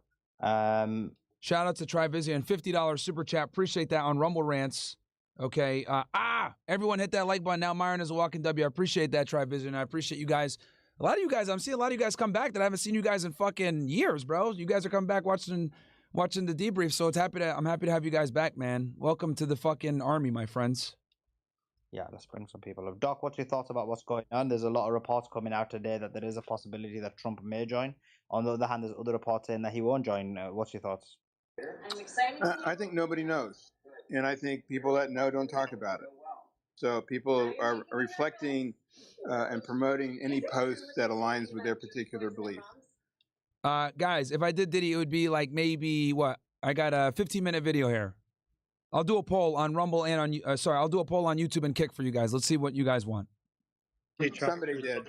Trump's True Social post just now says, Iran should have signed the deal. I told them to sign. What a shame. And waste of human life. Simply stated, Iran cannot have a nuclear weapon. I said it over and over again. Everyone should immediately evacuate Tehran. Wow.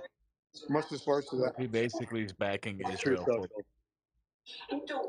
That would be probably the best time to come If he back. does that, I disavow Trump and his presidency. I DM'd it to you, sir, on your updates account. No, I've got it. It was one of the things I had in line to tweet out, but but I appreciate you giving the information update. Appreciate Michael. Jump in, Doc. No, I just said that if Trump takes an active part in the attack on Iran, then I disavow him completely. I do, but pronouncements of future acts in the midst of what's happening right now, the propaganda that's flowing from both sides, the paid agents, All right, guys, poll is up. Vote on YouTube and on Kick. I can't do a poll on Rumble, but guys, vote on there on Rumble and OSS. I guess we could do is give me a 1 if you guys want to do Diddy. Give me a 2 if you guys want to stay here. Obviously, I'd go back and forth. I wouldn't just do Diddy the whole time, but I would cover just what went down for today. So give me yes if you guys want me to cover for 15 minutes, or no if you guys want me to. So 1 if yes, 2 if no for my Council Club and Rumble Ninjas. I'm not going to condemn him before that.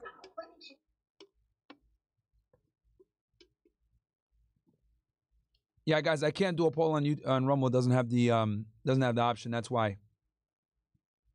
From a military perspective, they're just not probably directly sending missiles and drones, I think. But we see what's happening, guys. In the nest is the tweet that they were just talking. 1 if you guys want me to go, or 2 if you guys want me to just stay here. Evacuate Tehran. Everyone should immediately evacuate Tehran. Michael, have you been following the events today? What do you think about what's going on? I'm getting caught up through you guys, but I hope this isn't what we think it is with what Trump's saying after all the other comments. We'll have to see how it develops, but I like again another day of great it would seem great cyber and great attacks from Iran. I mean, I just think it's scary that we could actually potentially be going up against a power that we're really outmatched for a long-term war with. Michael, can you mention what you told us yesterday about how America struggled with Houthis or Ansar Allah's naval ships? Yeah, I've been on a lot of events over the last month and a half, and a lot of Navy veterans and a lot of Navy intelligence have told me that, we were really struggling. Like, we haven't had barrages like that since it actually calling it worse than what they received in World War II. So he said they really couldn't handle what they had to go through. They eventually had to make a deal and back out. So, I mean. Oh, shit. Is this a threat from Donald Trump? Iran should have signed the deal. I told them to sign. What a shame and waste of human life. Simply stated, Iran cannot have a nuclear weapon. I said it over and over again. Everyone should immediately evacuate Tehran. This was literally 10 minutes ago, June 16, 2025, 6:30 p.m. 10 minutes ago, he put this out on True Social. Shit. Bazan Group, which operates the Haifa power plant and oil refineries, reports extensive damage to the power plant. Operations at all refineries and the company's subsidiaries have been halted. Iran's hit was severe. And there's documents there as well, guys. Please share that tweet in the nest. Please retweet it, and we'll be putting more breaking news in the nest. But the thing is, Michael, you know this statement, right, that President Trump's made? Like, he's been What's saying... wrong with the space? I literally can't bring anyone up. I'm trying to bring people up, and it's just not letting me. Probably because the panel was full and Doc's now just dropped. So Dr. Roshanak has come up and Doc's gone. So it's only because the panel was full.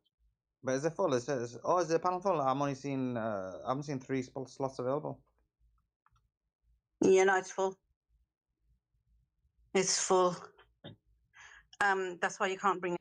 Chat, you know what to do. We need a ratio Charlie Kirk, chat. We need a ratio Charlie Kirk, chat. You already know what time it is.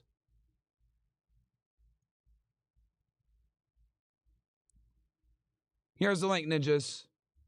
I need you guys to go like this shit right now. We need a ratio Charlie Kirk, guys. Let's go. Let's go. No more wars for Israel, bro. Here's the link, ninjas. All right, looks like we're not going to do the diddler then. Okay, fair enough.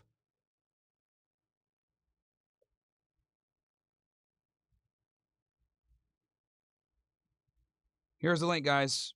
Go on that Twitter. Like that fucking comment. Let's ratio Charlie Kirk, ninjas.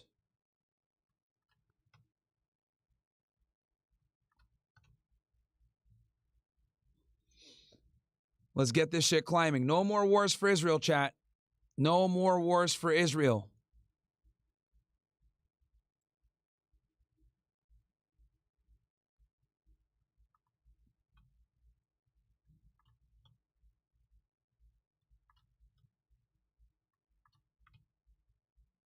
Dropping a link right now for you guys. Link is in the chat.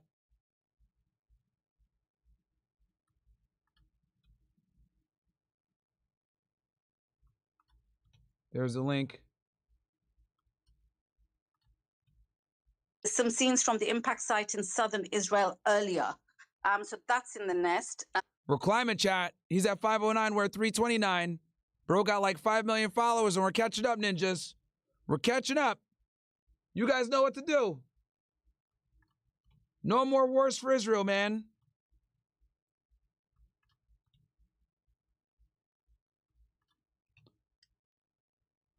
He goes, President Trump gives a terrifying warning to Iranians living in Tehran.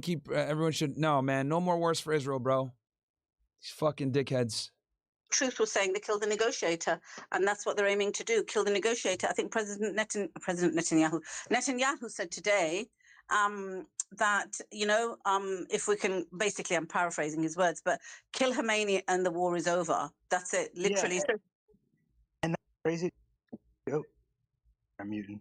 That's crazy to me too. That he comes out and states that his intelligence shows proof that that Iranian proxies plan to kill Trump twice. Right. So basically, he's saying, let's try to kill Khomeini. If we can pull it off, we'll do it, and then we'll turn around and provide fake intelligence that states, well, he was trying to kill Trump, so we killed him. And I just think that that's such a. I mean, it's no surprise because this is how the Israeli regime operates. But I just think it's insane that you're basically telling them to try to agree to a deal when the Israelis currently, the IDF and their intelligence, has not stated what the clear goal of what their operation is right now. Right? They keep posturing back and forth.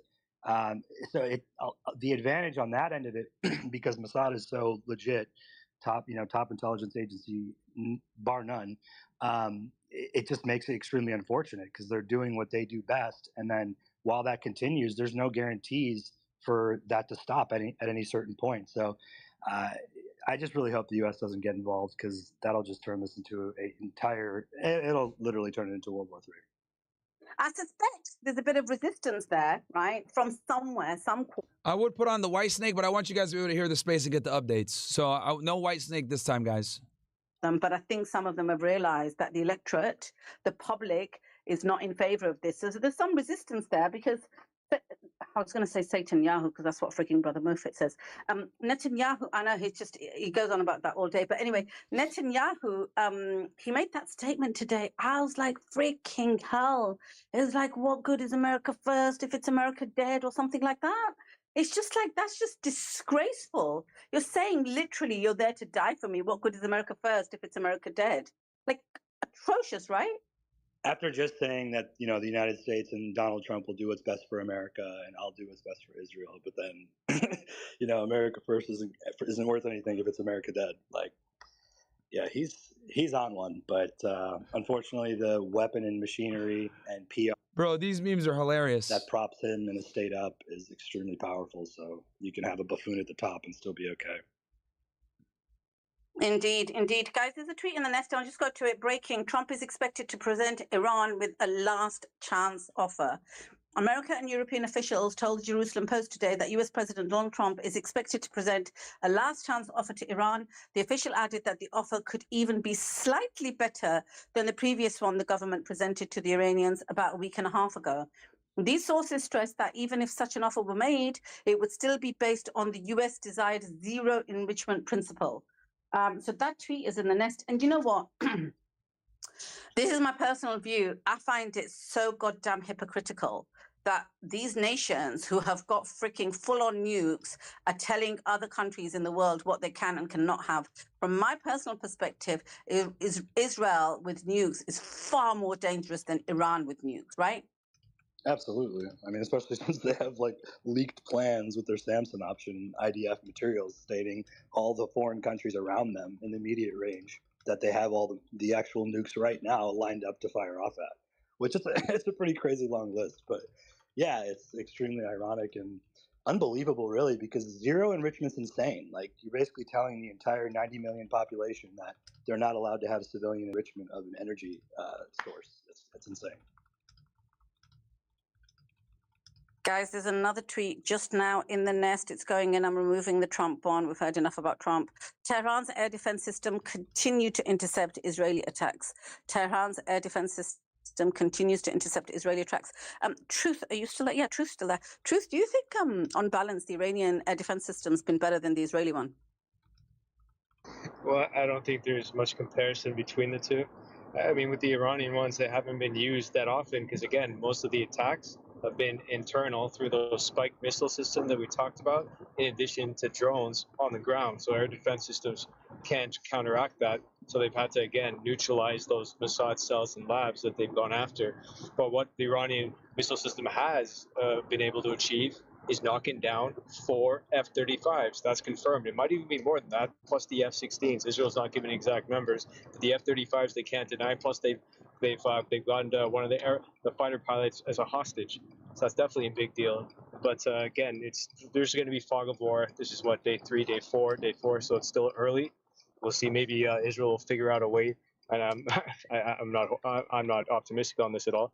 But they might find a way to refine or improve the algorithm within the air defense system to improve its countering strikes. But it's just Iran's already figured out the formula to be able to, again, knock down any target at once through what they learned from True Promise 1. Swarming with drones, it's going to get depleted, and then they've got the 4-minute window between the resets to get the hypersonic missiles, which will strike any target at once. There's no solution for that, even if their air defense systems are optimized, and that's with a 5-tier system, as I mentioned before: the Patriot, the Iron Dome, the Thought, the Arrow, and then David Sling. 5 tiers. These are multi-billion-dollar systems, and they've been failing miserably. So, credit to Iran for figuring it out, but they've also showed the world the formula on how to beat these air defense systems, so sales should ideally plummet. But we'll see. They're still going to lie to the world and claim that they're great, and that as you had that individual, we won't drop his name, come in yesterday and say, oh, they've only been struck 1% of their targets. It's a complete lie. They've missed maybe 10 to 15% of their targets at best. So, yeah, there's hands down no comparison, which is better. And if I'm Iran, I'd be promoting the Bavara 373. They'd be getting some really good sales out of that. Agree. Doc, jump in. I'm sorry, did you call on me? Yeah. Jump in, Doc. Yeah, no, I was just thinking about how it was not that long ago that China had unveiled their J27V, which was supposed to be able to recognize and to detect. Sorry, I'm so tired. F-22s and F-35s, and how China's been sharing technology with Iran, and there have been Chinese flights and connections to Iran during this time. And I wonder if there's something that's not related between how Iran has been able to knock out F-35 after F-35 and their connection with China.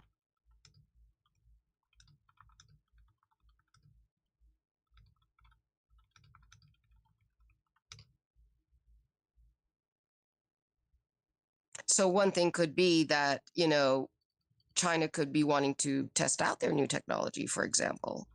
That's something to think about.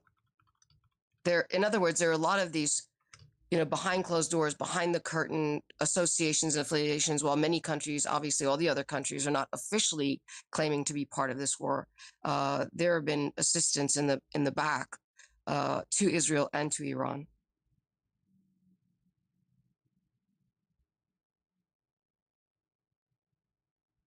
And what do you think, Doc, about the statements made from Trump just now? I'm sorry, which ones? There's so many things coming out. It's literally on Sulaiman's page. We just talked about it. Oh, this one, I'm sorry, about the air defense system. Yeah, so exactly. So all I can say is that Iran has been closed off for a long time, right? And while Iran has been under sanctions and closed off, you have the connection between Iran, Russia, and China. And while the U.S. has been breaking down its infrastructure and especially its people through various means, including education, and through, you know, things that would cause mental health issues, you see countries like China and Iran have been building up their technologies and the infrastructure. Especially China's been going, you know, doing extremely well with their technology, and their economy is just fine, as opposed to the narrative and the propaganda that's been spread, not to mention Russia. So the kinds of things that Russia has and China has, and their, you know, their axis with Iran is not to be underestimated. So is the Tehran, the Iranian air defense system, advanced? A lot more advanced than people would like to believe, obviously.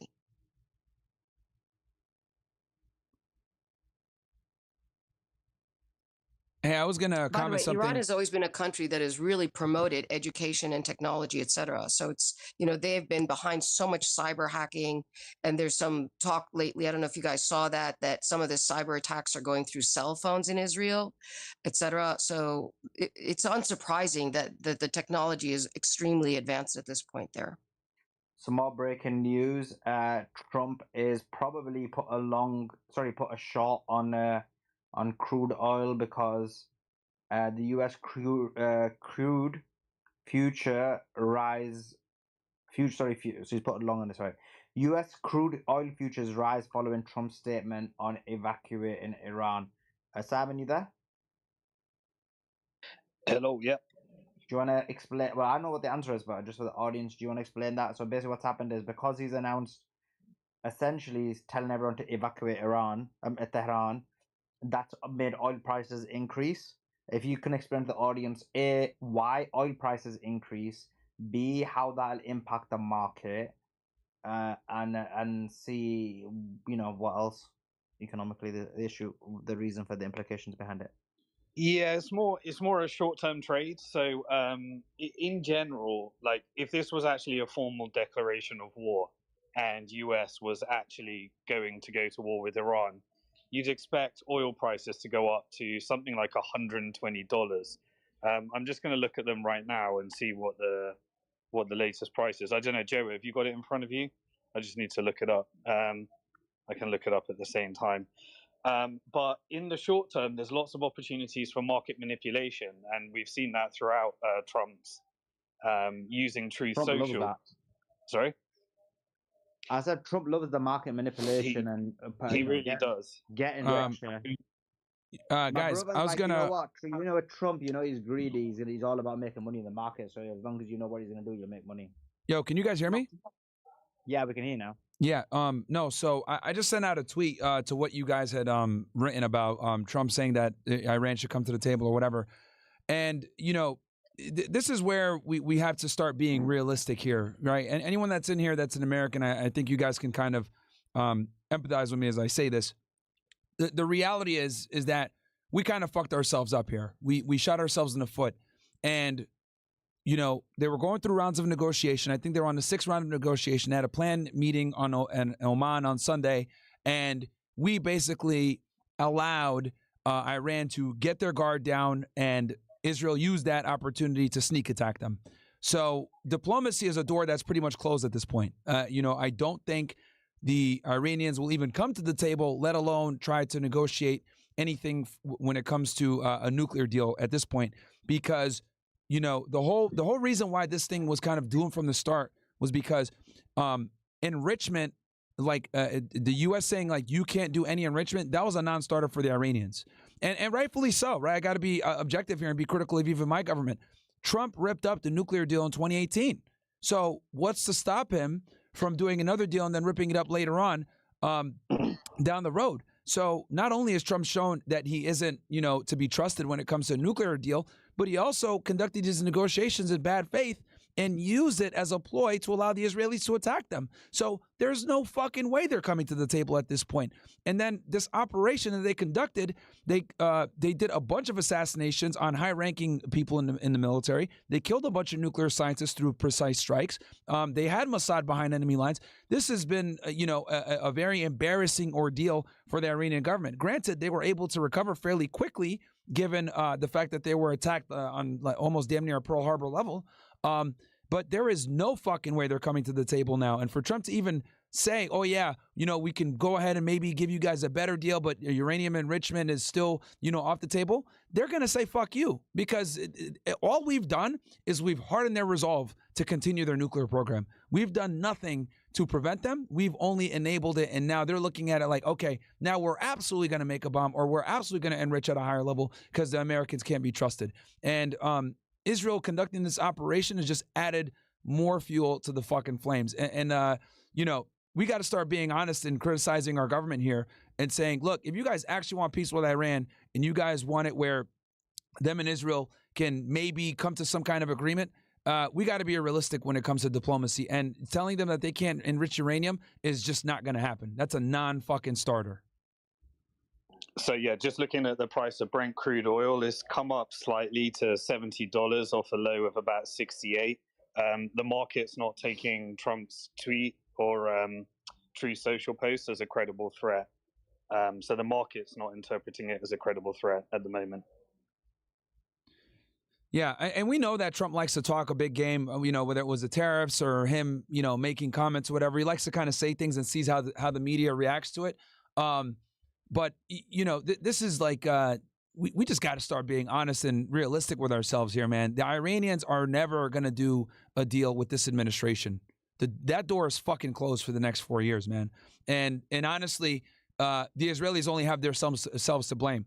You know, you know, they're going to continue to get fucking bombed. I mean, hell, you just said that they're going to strike them for the neck on the hour, every hour, all day. So, and the Israelis are getting cooked right now, man. They're getting cooked. They're a glass cannon. You know, Iran is used to, you know, being sanctioned. Iran is used to economic isolation and ostracization. They're used to, you know, getting bombed. But Israel's not. So, you know, they will not be able to. Iran's a much bigger country as well.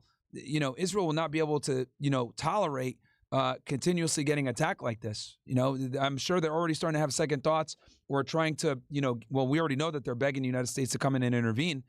And even if we came in, I don't know if we'd be able to save them. And they only have themselves to blame at this point. So this is really bad diplomacy from Donald Trump. And I'm actually really disappointed and pissed off because I voted for him to literally avoid what we're seeing going on right now. I voted for him to not bring us into more wars. I voted for him to end the conflict in Russia and Ukraine. I voted for him to reel the Israeli regime in and stop the fucking wars across the Middle East, because I knew that, you know, Biden and Kamala Harris could not control Netanyahu. And what we've seen with Trump is, you know, though there has been times where he's been able to reel in Netanyahu a little bit, you know, he still also enables them and gives them everything that they need. And it's just very sad to see. And it's funny because if I'm not mistaken, it's been a year the 10-year anniversary of when he announced that he was going to become president, or he was going to run for office. And the Trump back then, when he famously went down that escalator and announced his presidency, that was the Donald Trump that used to make fun of Marco Rubio for taking Zionist Adelson money. He used to make fun of him and say, "You're controlled, you're a puppet. I fund my own campaign." But now what's happened? 10 years later, he's now taking Adelson money, and Marco Rubio is his fucking Secretary of State. So how the tables have fucking turned, and he's done a 180 from the president that he used to be, man. And it really fucking pisses me off, because there's a very high likelihood that we're going to intervene to keep Israel from being destroyed, because the Zionist lobby is so fucking powerful in America. You got billionaires like fucking dumbass Bill Ackman rallying the U.S. government to intervene and save Israel, right? And there's no strategic benefit to it. There's zero strategic benefit to it. Zero. It's an indefensible fucking position to wage wars on behalf of Israel. It's only cost us debt. It caused the death of U.S. soldiers. No fucking benefit whatsoever, man, at all. These fucking Israelis, man. Trump's been at the G7 meeting today, so he would have been meeting with the 7 largest economies in the world. No doubt there would have been lots of talks around plans with Iran. I haven't heard much yet. The first thing he said as he entered is he really pissed off the European leaders by saying he would like to turn the G7 meeting into a G8 meeting and add Russia, which is very interesting. But I haven't heard much about whether the discussions, but no doubt there would have been a lot of discussions around what's happening in Iran right now. Yeah, and what makes this even more comical, right? This entire situation is that this conflict is being fought over nuclear weapons. And the country that's instigating this conflict over nuclear weapons has an illegal nuclear weapons program.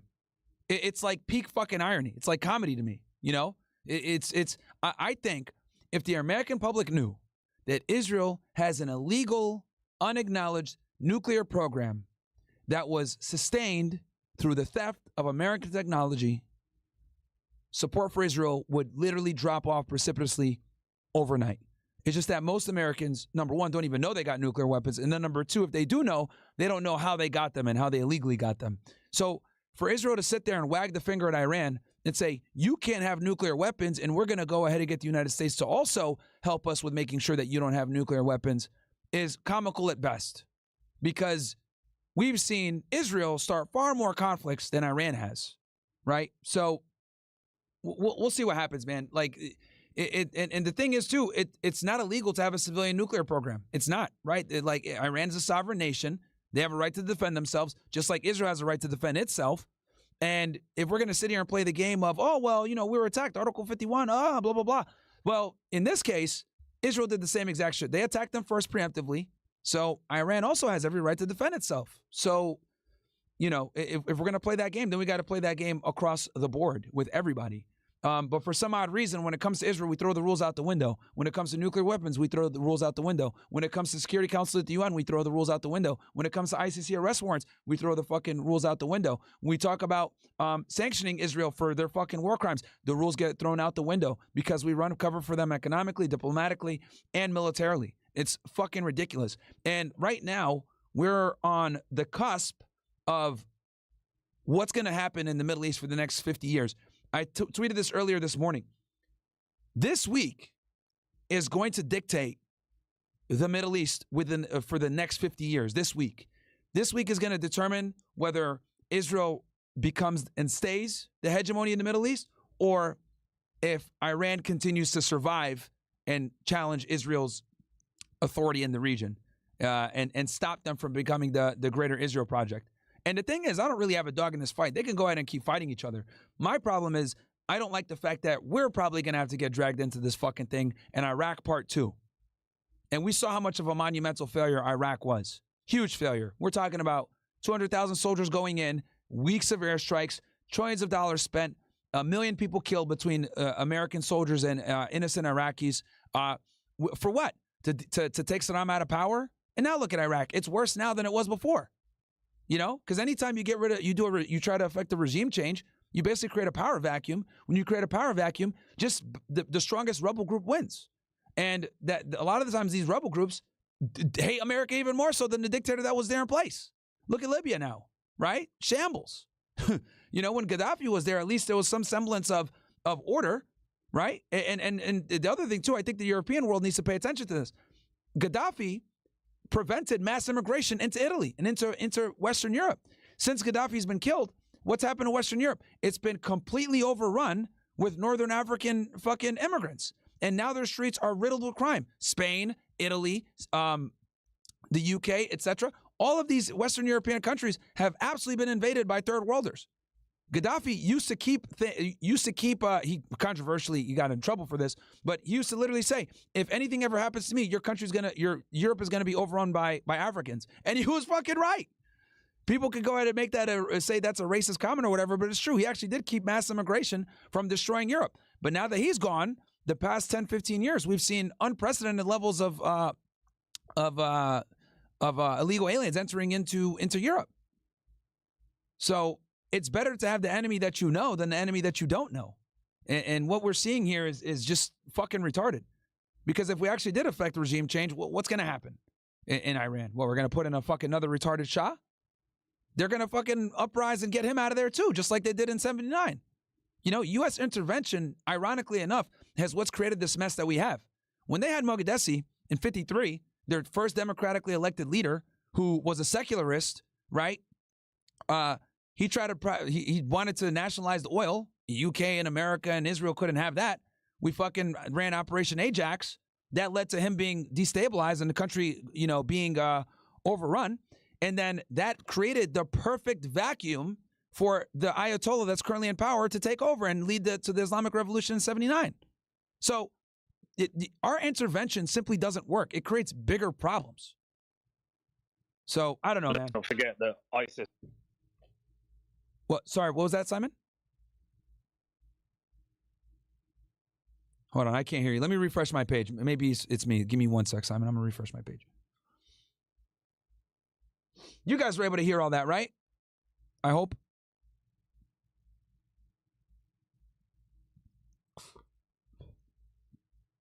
Give me 1 sec, Simon. I'm going to refresh my page.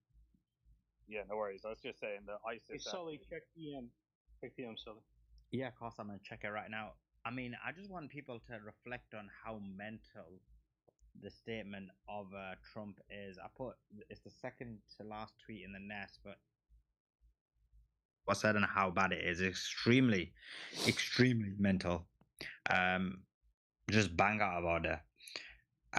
This guy's like more psychopath than. Guys, how's the audio? I turned up the audio for the Twitter space. I turned it up a little bit. It should be better for you guys. Even if you disagree, even if you think you want to go over to war with Iran, or maybe you do, but to say something like that's flipping crazy. The guy's off his rockers. Sorry, Myron, do continue what you're saying. Yeah, no, I just, and I don't mean to fucking take up all the air in the room here, but I do think it's extremely important that we look at, the precedent that we've set in the Middle East where regime change simply doesn't work. We have many instances where, us intervening in the Middle East has actually caused us greater problems later on. And it all comes down to Israel. And, the other thing that's also, very interesting to me as well is that we destabilize these Middle Eastern countries. We pay the price, right? And, the problems that arise, whether it's terrorist attacks or, mass immigration or whatever, like Israel doesn't deal with a lot of that crap. I mean, obviously they got to deal with the Palestinians attacking them all the time in their own borders. But when it comes to like us getting, the Islamic terror that we get, or the UK, or the mass immigration that hits Western Europe, like we deal with that. And I find it interesting that Israel displaces all these people, but Syrian refugees aren't going to Israel because Israel's an apartheid ethno-state, right? So other countries got to deal with the brunt of the refugees, not them. They create the problems, and then we got to fucking we got to become the solution. And ISIS was weaponized from all of those, the leftover weapons from the Iraqi army in the first place. And when Gaddafi in the United Nations, in some of his infamous speeches, he told us that Israel killed JFK in order to get those nukes. And then what's happened that we've received from Joa, those nukes that the assassination of JFK happened in order to achieve, is currently pointed at Washington D.C. and various other cities across Europe in case Israel ever ceases to exist or they feel they're at a threat. So just close the whole story, and it's one disaster after one disaster after one disaster. And, you know, when you look at it, damn near every single conflict in the Middle East, there is a root cause, and it's almost always Israel, man. Almost always. Chief Trumpster, I see that he has his hand up. I don't know if you guys can see it here. He's in here, though. You're trying to say something, bro? Yeah, welcome Yeah. to Gaming. Jump in. Yeah, you know, it's very frustrating because America First, the whole idea of that is to do the exact opposite, to not get involved in the Middle East. Guys, I'm going to read chats here in a second. I'm going to read super chats here in a second. So go ahead and get your chats in, guys. I'm going to read rants, OSS chats, etc. About the foreign wars, the mess that the Bushes made in the Middle East. He went on debates and said these forever wars were a disaster. They're awful. Telling it right to Bush's face in the primary for presidency, or I guess for that in 2016. And to go from that to going and backing Israel to supporting this, and we're seeing just Trump now saying to flee Tehran.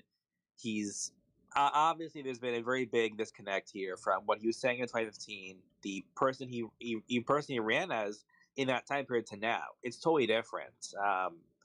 It's frustrating because you want Trump to succeed and you want him to, put America first, to do all these good things, to have world peace, to go in and fix problems in the world. But the realist in you, the person that understands the way things are in politics and just the way that this awful world is, sees the path that's going on. It's not right at all when it comes to this foreign policy. Israel's entire goal is to get us involved. Like then you said it just on TV that first it's Israel, then it's New York City, and talking about like all these things about how we have to get involved. We need to go in and get involved, put our people over there, personnel, equipment, everything like that. It's a disaster. We're going to be there for who knows how long. And all those civilians we kill, all the people that we bomb and terrorize in the Middle East, they're going to rightfully resent the United States of America. They resent the West. And we're going to have this endless cycle of war, of terrorism, of disaster, of suffering, of all of this, because we just cannot get out of this region. Israel is trying to have Gaza, the West Bank, the control of the oil of the entire Middle East region. They want dominance, and they've tried this for a very, very, very long time. They've claimed that Iran will have a bomb since 2001, saying they're 2 weeks away from the bomb, 2 weeks away, 3 months away from a nuclear bomb.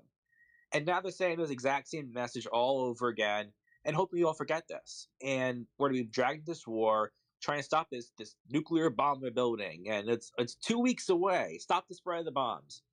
It's such a joke, and it's frustrating. We're in this loop, and we're going to be stuck in this war. We're going to be bombing these people, killing civilians. We're going to be involved in this for who knows how long, and for what cause? For Israel's cause, for a foreign country's cause, causing all this needless suffering, disaster, all of this, just because Israel wants more control.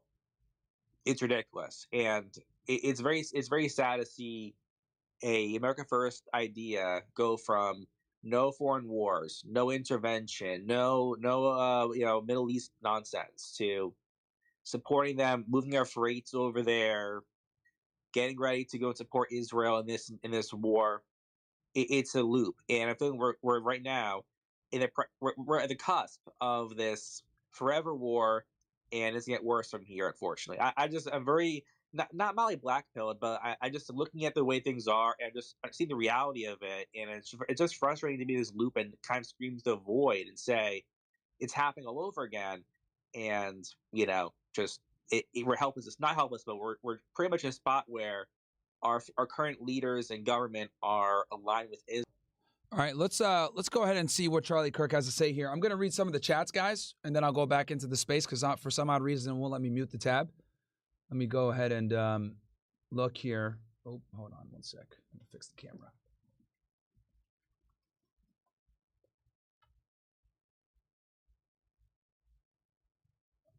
Sorry, chat. All right, let's see here. All right, let's go ahead and look through some of this stuff real fast. Okay, we got here. Rami, yeah, it's not about the OSS. I can't. Yeah, it's about the OSS that I can't get in. I don't know why. Yeah, Rami, I see that you're not on my list. I looked it up. Your email is not there, bro. Try maybe signing up under another email. I know it's under the red amount, but can you take a look at this? I don't know if we'll have time, bro. Yeah, Rami, try maybe under a different email address, bro.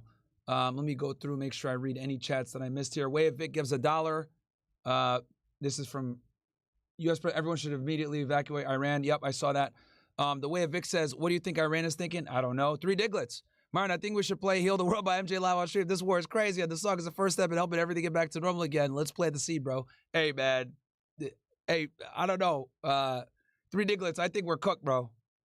Myron, a Palestinian buddy of mine who's 1 hour away from Tel Aviv says it's actually real. He literally sees missiles flying mostly from Iran and said that Iran mainly attacks at night, time until dawn prayer. It's actually real. He said he would have sent me videos and pics, but they check their phones periodically since they're under Israeli control. He also said they heavily lied to the public with who's winning and minimizing conflict impact. Crazy shit. Appreciate that nightly wisdom. A little bit of insider info. W. Myron, WFNF crew, huge congratulations to Iran for the sleepless night gift to Israel tonight. Okay. Nigas Graper says, it's funny the Israelis be all over this gram screaming out Iran is its sensor striking civilian areas. Like, bro, no shit. The missiles will come through civilian areas. Like, blame your Zionist government for internally building their military base inside civilian areas, which are legitimate military targets. Yeah, that's true. FNA Jabbar from OSS says there were actually 8 people killed when Israel attacked the Iran broadcast network while they were alive. Fair? R-Dub says, Iran used all their other older ballistic missiles that Israel, U.S. can intercept before the U.S. arrives, then use hypersonics when they can't intercept once the U.S. shows up. Savvy. Nigas Graper, hey, Myron, have you tried to use Global Firepower 2025? It's pretty useful. I looked at it. And then try Vizian earlier, and then let me see if there's anything else. And down to Marco to 3 Diglets, by the way.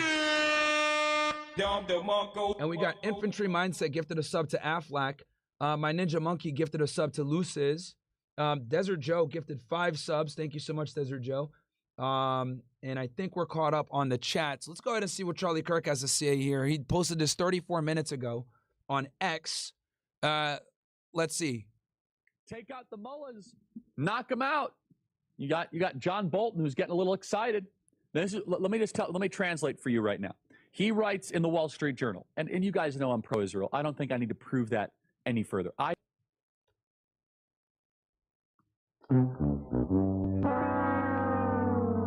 Pro-Israel is a L, Charlie. It's a L. I have the scars to prove that I'm pro-Israel from all the campus events. Iran's Ayatollahs are weaker than ever. Let me tell you what John Bolton is really saying here. He's basically saying that we should go for the throat. John Bolton is a retarded neocon that was one of the architects for many of the Middle Eastern conflicts. Here's John Bolton for you guys, by the way. Some of you guys might not know who this fucking scumbag is. This is John Bolton right here. Okay. John Robert Bolton is an American attorney, diplomat, Republican consultant, and political commentator. He served as the 25th United States Ambassador to the United Nations from 2005 to 2006 and the 26th United States National Security Advisor from 2018 to 2019. Bolton served as the United States Assistant Attorney General for President Reagan from 85 to 89. He served in the State Department as the Assistant Secretary for State for International Organization Affairs from 1989 to 1993 and Under Secretary of State for Arms Control and International Security Affairs from 01 to 05. He was an advocate for the Iraq War as a director of the Project for the New American Century, which favored going to war with Iraq, aka PNAC. I wonder who runs PNAC. PNAC was a neoconservative think tank based in Washington, D.C. that focused on United States foreign policy. It was established as a nonprofit educational organization in 1997 and founded by William Crystal and Robert Kagan.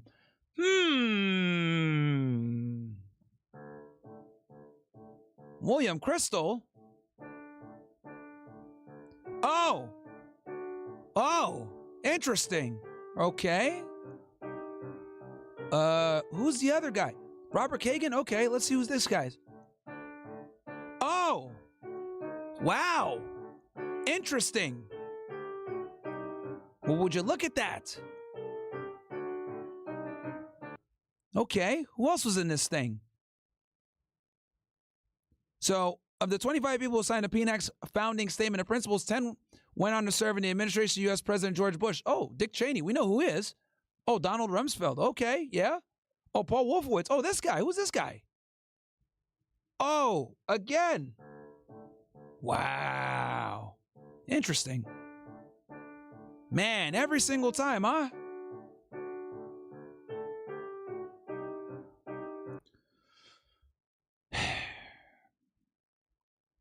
Are you guys starting to get the picture now? Are you guys starting to get the picture now? That's who John Bolton is, by the way. He's also a hardcore Zionist, this guy. Hardcore. All right. All right, let's keep going. And we need to execute regime change. That is what John Bolton is saying in neocon speak, in so many words. But did you know that we only have a problem in Iran at the scale and the magnitude that we currently have because we involved ourselves in regime change? America has a long history of regime change with Iran. Historically, Iran was then called Persia, way back in the 1930s, 40s, and 50s. It was ruled by a Shah, an absolute monarch. During World War II, the British and the Soviets invaded Iran because they were worried that it would ally with Hitler. They deposed the ruling Shah, throwing the country into turmoil. The Shah's son took power, but then he... Space? I'm being called into space. All right, let me go back in there. All right, Chad, I see you guys. I'll go in there. Gone, and obviously he can't defend himself. But someone do send him a DM, and maybe he'll come back in. And I'll send him one once I made this point. I mean, Sulaiman, let me ask you. I mean, do you think that the people who promoted what they are now, at least partially conceding, was a flagrantly false series of? I'm back in here, Chad. But what the fuck is going on? What the fuck is going on, chat? No, I'll explain. And the issue is this: you're right. There is only a binary choice. The binary choice is this, because you're wrong that there's not a binary choice. Because in reality, you're not choosing or having a binary choice is not voting at all. And in the end, the binary succeeds anyway. It's not like there's a real true third alternative. Now, with the Democrats, the issue I have is that they are very much have supported the Holocaust, diametrically opposite. Michael called me out. Who the fuck is this? I don't know who the fuck this guy is. Pro-establishment, pro-corporations, pro-war, pro a lot of things that classically the left wasn't.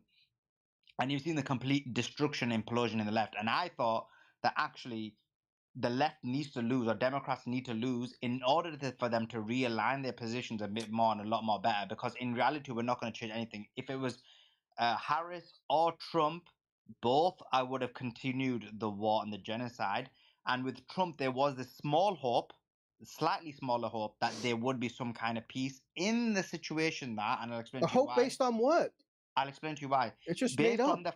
Based on the fact that in his previous regime, he had the opportunity to go to war with Iran. He was pushed and pressured by his, I believe it was Bolton at the time. I can't remember now who the guy was. I'm like half asleep. I was literally about to go to bed before I heard you. Yeah, it was Bolton. Who pressured him into going to war. He didn't go to war. He obviously killed Soleimani, but there was this direct pressure for him to directly go into conflict. So his history demonstrated, and this a lot of people who are anti-Trump and pro-Trump have confirmed that this was the case. So some part of his history has indicated that when there is this for push to go to war, he's kind of said no in that situation, whereas Harris and Biden haven't. So that's one indicator. Harris and Biden never went to war with Iran. No, Biden didn't go to war with Iran, bro. I mean, Biden in his regime. Biden was also, so you're giving Trump credit, for, by his own telling, being 10 minutes away from the final authorization to launch bombs against Iran, like taking the country and the world up to that knife's edge is something that's supposed to redound to Trump's credit. Biden never got anywhere close to that level of direct U.S. hostilities with Iran. All right, bro.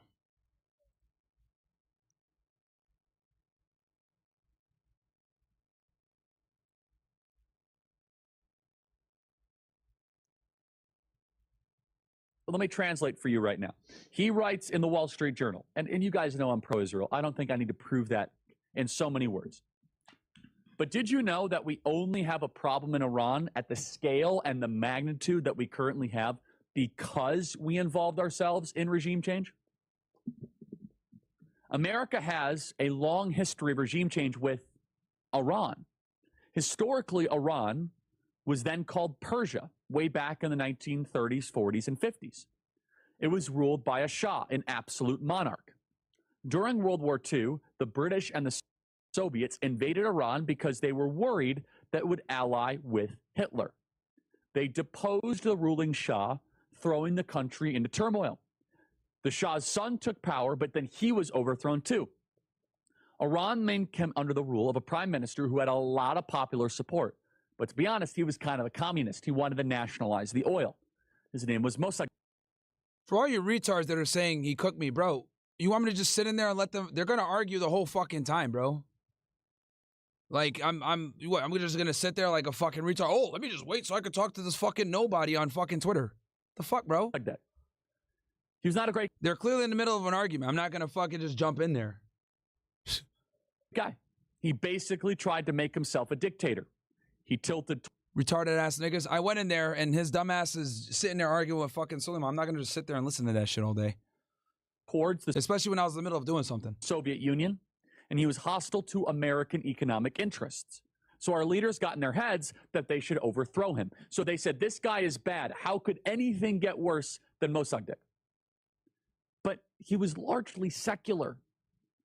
He was not Islamic. So we, in our American mind, said, this guy is terrible. He's a communist. Take him out. What could be worse than Mossadegh? Well, yeah, that was the beginning and the end right there. So we did. And by the way, our government lied about it for years. The CIA and MI6 assisted the Iranian military in overthrowing Mossadegh. They lied about it, and finally declassified files showed that, no, we were involved and we got rid of the democratically elected, somewhat communistic Mossadegh, interfering with the self-determination of the Iranian people. Because we said, what could be worse than this guy? Well, we reinstalled the Shah. And look, the Shah was an autocrat. He was also super sick and very weak. He was not able to really run the country. But hey, he was anti-communist and pro-America. But he was not popular in his country. And since he was America's guy, that made America much more unpopular in Iran. And then in the night. Yeah, and he also sold out his people and his resources to the West and made his country go into billions of debt. Jackson Hinkle outlined this pretty well yesterday. 1970s, Iran had another revolution because of us. And this is when Islam surfaced. A group of radical Islamic students launched demonstrations against the regime, and eventually they overthrew the Shah. They recalled an exiled Islamic cleric, the infamous Ayatollah Khomeini, back from exile, and they made him the theocratic ruler. Because America had involved itself so aggressively in Iranian affairs before these people really hated America. And so, thanks to our intervention in that country in the 50s, we made them an enemy for decades to come. This radical regime took dozens of Americans as hostages in our embassy. They sponsored terrorism around the world, and they called us the Great Satan.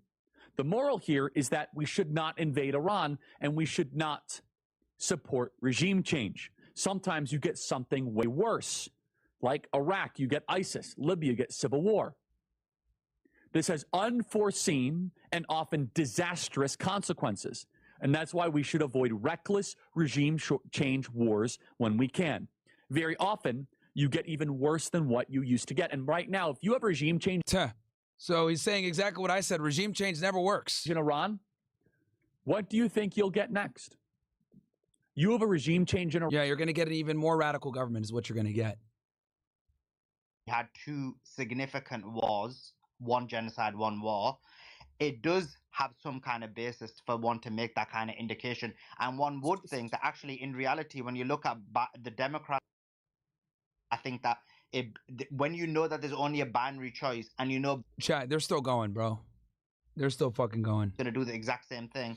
And then you know that there's hope that maybe by the Democrats losing, they can realign their position a bit more. There is these small little things that one needs to consider doing. Basically, the problem is with this, both Trump and Harris are pro-Israel, are pro-genocide. And so in reality, there's no choice. And it's not even a lesser of two evils. It's more of a like hope or thinking that what could one minimize, or is one going to be anti-war? And if you look at Trump, even now he tries to make the argument because he knows that the pushbacks on him is so huge that I am anti-war, and he's trying to give his incredible list of why he's anti-war. But if he goes to war now, he can never ever use that argument again, and his legacy is destroyed. Sulaiman, he came into office in 2017 on a campaign pledge from 2016 to withdraw from the Iran nuclear agreement, the JCPOA. He then did withdraw from it. He imposed a policy, what was called maximum pressure on Iran, which was to cripple with sanctions the Iranian government. He then got into this brinksmanship back and forth with Iran, where, according to his own account, he was 10 minutes away from dropping bombs on Iran. He assassinated the top general of Iran. He then campaigned in 2024 saying he was going to accelerate hostilities with Iran even further. So this whole thing about, oh, no new wars were started under Trump's first term, it was total misdirection. There were a huge number of wars that he accelerated. All right, bro. They're still going. All of a sudden, they just decide all of a sudden that he's leaving. This was not on the schedule. What is happening? What is happening? This news comes an hour after he said everyone should immediately evacuate Tehran. Charlie Kirk looks like a sperm. You guys are funny. Ian, I'm watching. Thank you for all the good content, my brother. Appreciate that. African Myron, someone talking smack on the Sulaiman space. Ek Martin, subscribe. Appreciate that. Nav says, NHH, you need your intro song. Yeah. Appreciate that, gentlemen. Also, guys, we are at, again, best way to support the show, guys. Link is below. Join the OSS, aka the O/Squad. That is my community, guys. That is my private community where you guys can basically get direct access to me on there.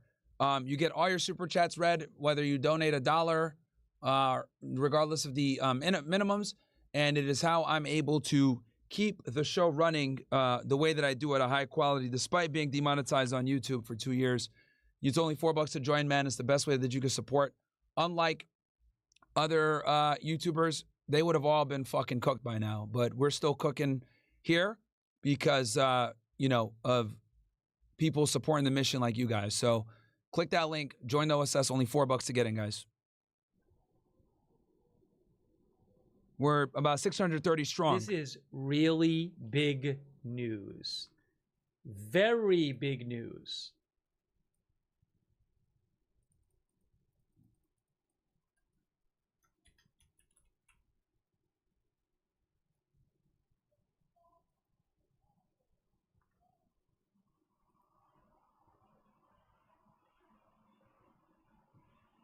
And I got 2 discount codes for you guys. $4 to join for the monthly, and then $10 after that. Or you could join in for the year for $75. Big discount.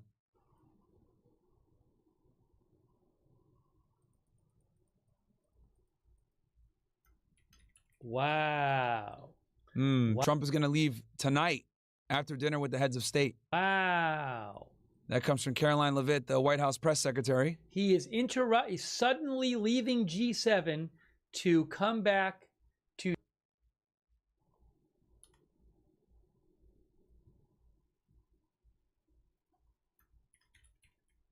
What is happening there? What's going on? Shout out to Infantry Mindset with the gifted sub. Appreciate you, man.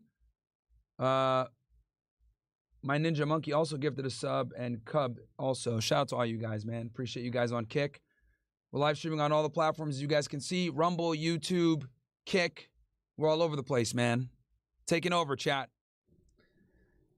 Wow. Wow. If you guys want to get involved in the show, MyronGainsX.com to super chat into the show, $5 minimum. Or if better yet, you can go ahead and take $4 and join the OSS instead. Way better value. And then from there, you don't got to donate as much to be able to get your chat read on air. I read all OSS chats. Castle Club guys, also, I see there's a few chats in here. Guys, just go into OSS. We got Richie says, yo, Myron, I look at it as a good thing. This from Demetrius Raps. Demetrius, you need to get in the OSS, bro. Can you give a shout out from us? He's been giving nonstop 4 days. DeMarco, appreciate that, Drewski. Myron, anyway, we can join the OSS without being a Castle Club. I've honestly just been using Castle Club to watch your debrief and nothing else. So I just want to join your community anyways. Thanks for the news updates. They help a lot. Yeah, bro. I mean, just join in it's only $4, man. Just join in on the OSS. How devastating would a nuclear bomb be? Would be like Hiroshima, Nagasaki. Why doesn't Iran? Well, yeah, I mean, and remember, the nuclear bombs now are even more sophisticated. Shout out to Emac James, 5 gifted subs. Thank you so much, bro.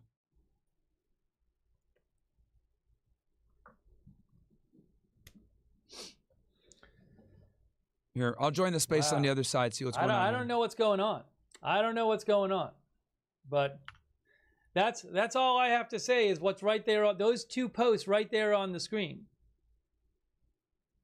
Oh, shit. Look at this, chat. Trump has now turned on Tucker Carlson and claims that America first can also mean bombing Iran for Israel. This is exactly why I didn't vote for Trump in 2024 and chose to stay home, even though I was relentlessly attacked for it.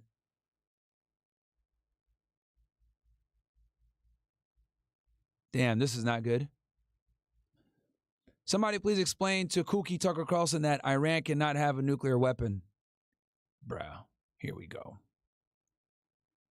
Moments like this, I have full and complete trust in President Trump. Bruh.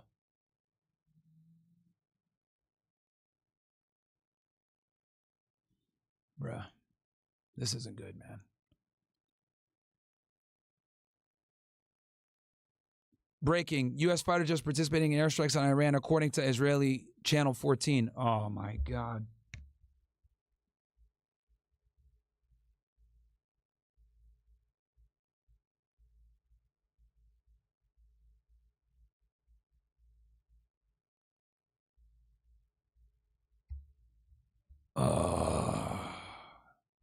Bro.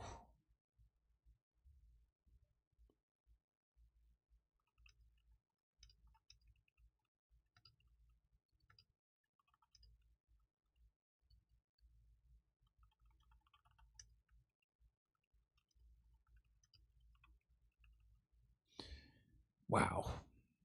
Wow, wow, wow. Wow, wow, wow.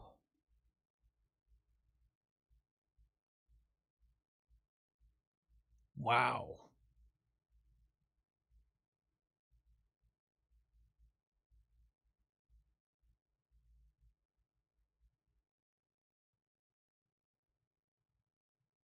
Wow, wow, wow. Wow. Wow.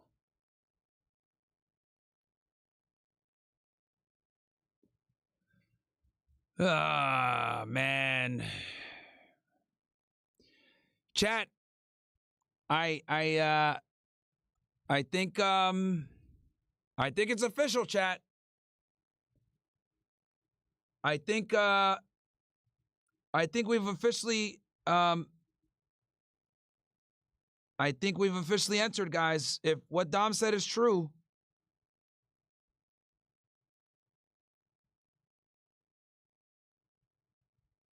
Wow.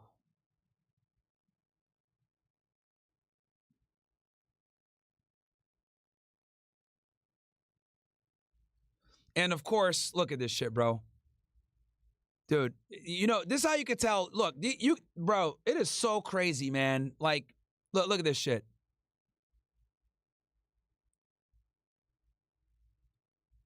Hey, okay. Look at this. Live footage of Trump's approval rating. Bro, it couldn't be further from the truth.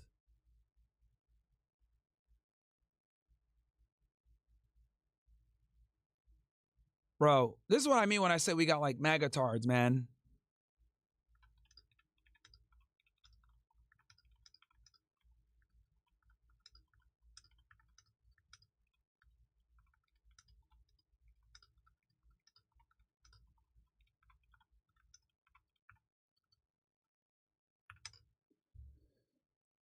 Bro, what the fuck, man? All right, let's go back in here. Wow.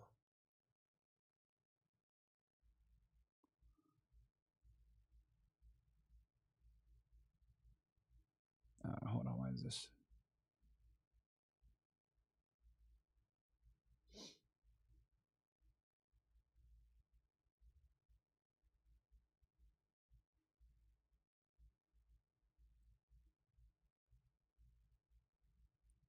Oh. Or cajoled into tricked into taking actions that people find objectionable. So rather than assign him responsibility, what you can do is point at this sort of like mythical Satan Yahoo, whatever, and then conveniently to be doing that kind of shit. To be honest, you're standing on a I think soapbox it's playing morality police. I think you're playing morality police. I would rather. Right, quick. I didn't mean to do that, but Sully, Myron's back right now. I can't see him. I would rather emasculate myself by not voting for one of two candidates who I don't. Michael, I didn't mean to do that to you, but Myron, are you there? Because this is the third time you've been up here. Are you? Can you hear us? Yeah, no, I'm here. I can hear you guys. I just joined in now. So Myron, I just heard Scott. Michael called you out, and I thought it's a bit tight if you don't get a chance to defend yourself, because apparently everyone gets the right to defend themselves. So Michael, if you want to relay your point where you said, because you did go quite long into attacking him while he wasn't here, and then he can defend himself. Yeah, like I'm not a regular listener of Myron's program. I can't imagine getting that much value out of it, frankly. Sorry to be curt, but I have heard him on these spaces now and then when I'm invited to participate. And so I just did a little bit of cursory research. Here's what Myron said on November 6, 2024, quote, Trump is going to finally tell Netanyahu his fun is going to be over soon or else no more aid to Israel. He aggressively campaigned for Trump. He said everybody's got to go out there and fucking vote for Trump. That's a direct quote. He said Trump 2024 or we are doomed. Trump 24, fuck what you thought. Trump 2024 is only or else we are doomed, etc. Obviously, on platforms like Rumble and X, the overwhelming dominant sentiment is to be loyally pro-Trump and advocate for Trump.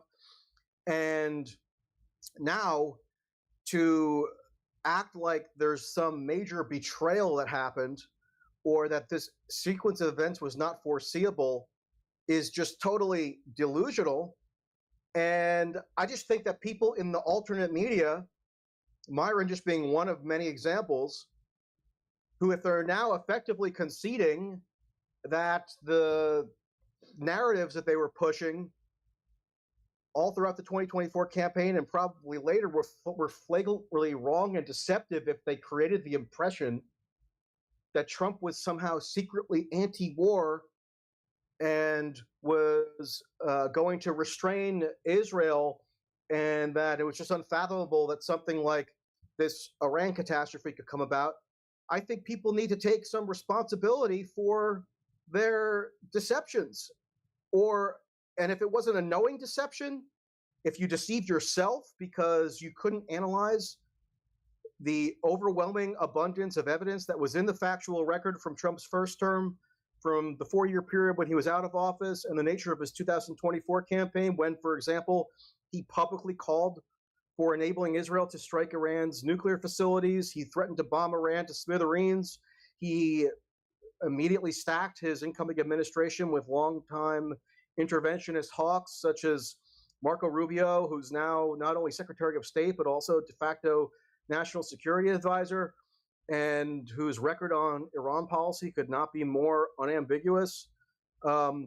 If you're just going to overlook everything that Trump did in his first term to systematically inflame acrimony and hostilities with Iran, and if you just neglected or overlooked that he pledged to do much the same in a second term, except more extreme, and you projected to your audience the exact opposite impression, whether because your audience captured or you had some commercial incentive to not be overtly oppositional to Trump or whatever the reason, you nonetheless obviously conveyed a wildly and flagrantly false picture of the stakes and of what a Trump policy trajectory would look like. So I just think that the people in this whole cadre, which are, again, are very overrepresented on X, which is how I'm aware of them, but also other platforms like Rumble, which I also have, utilized.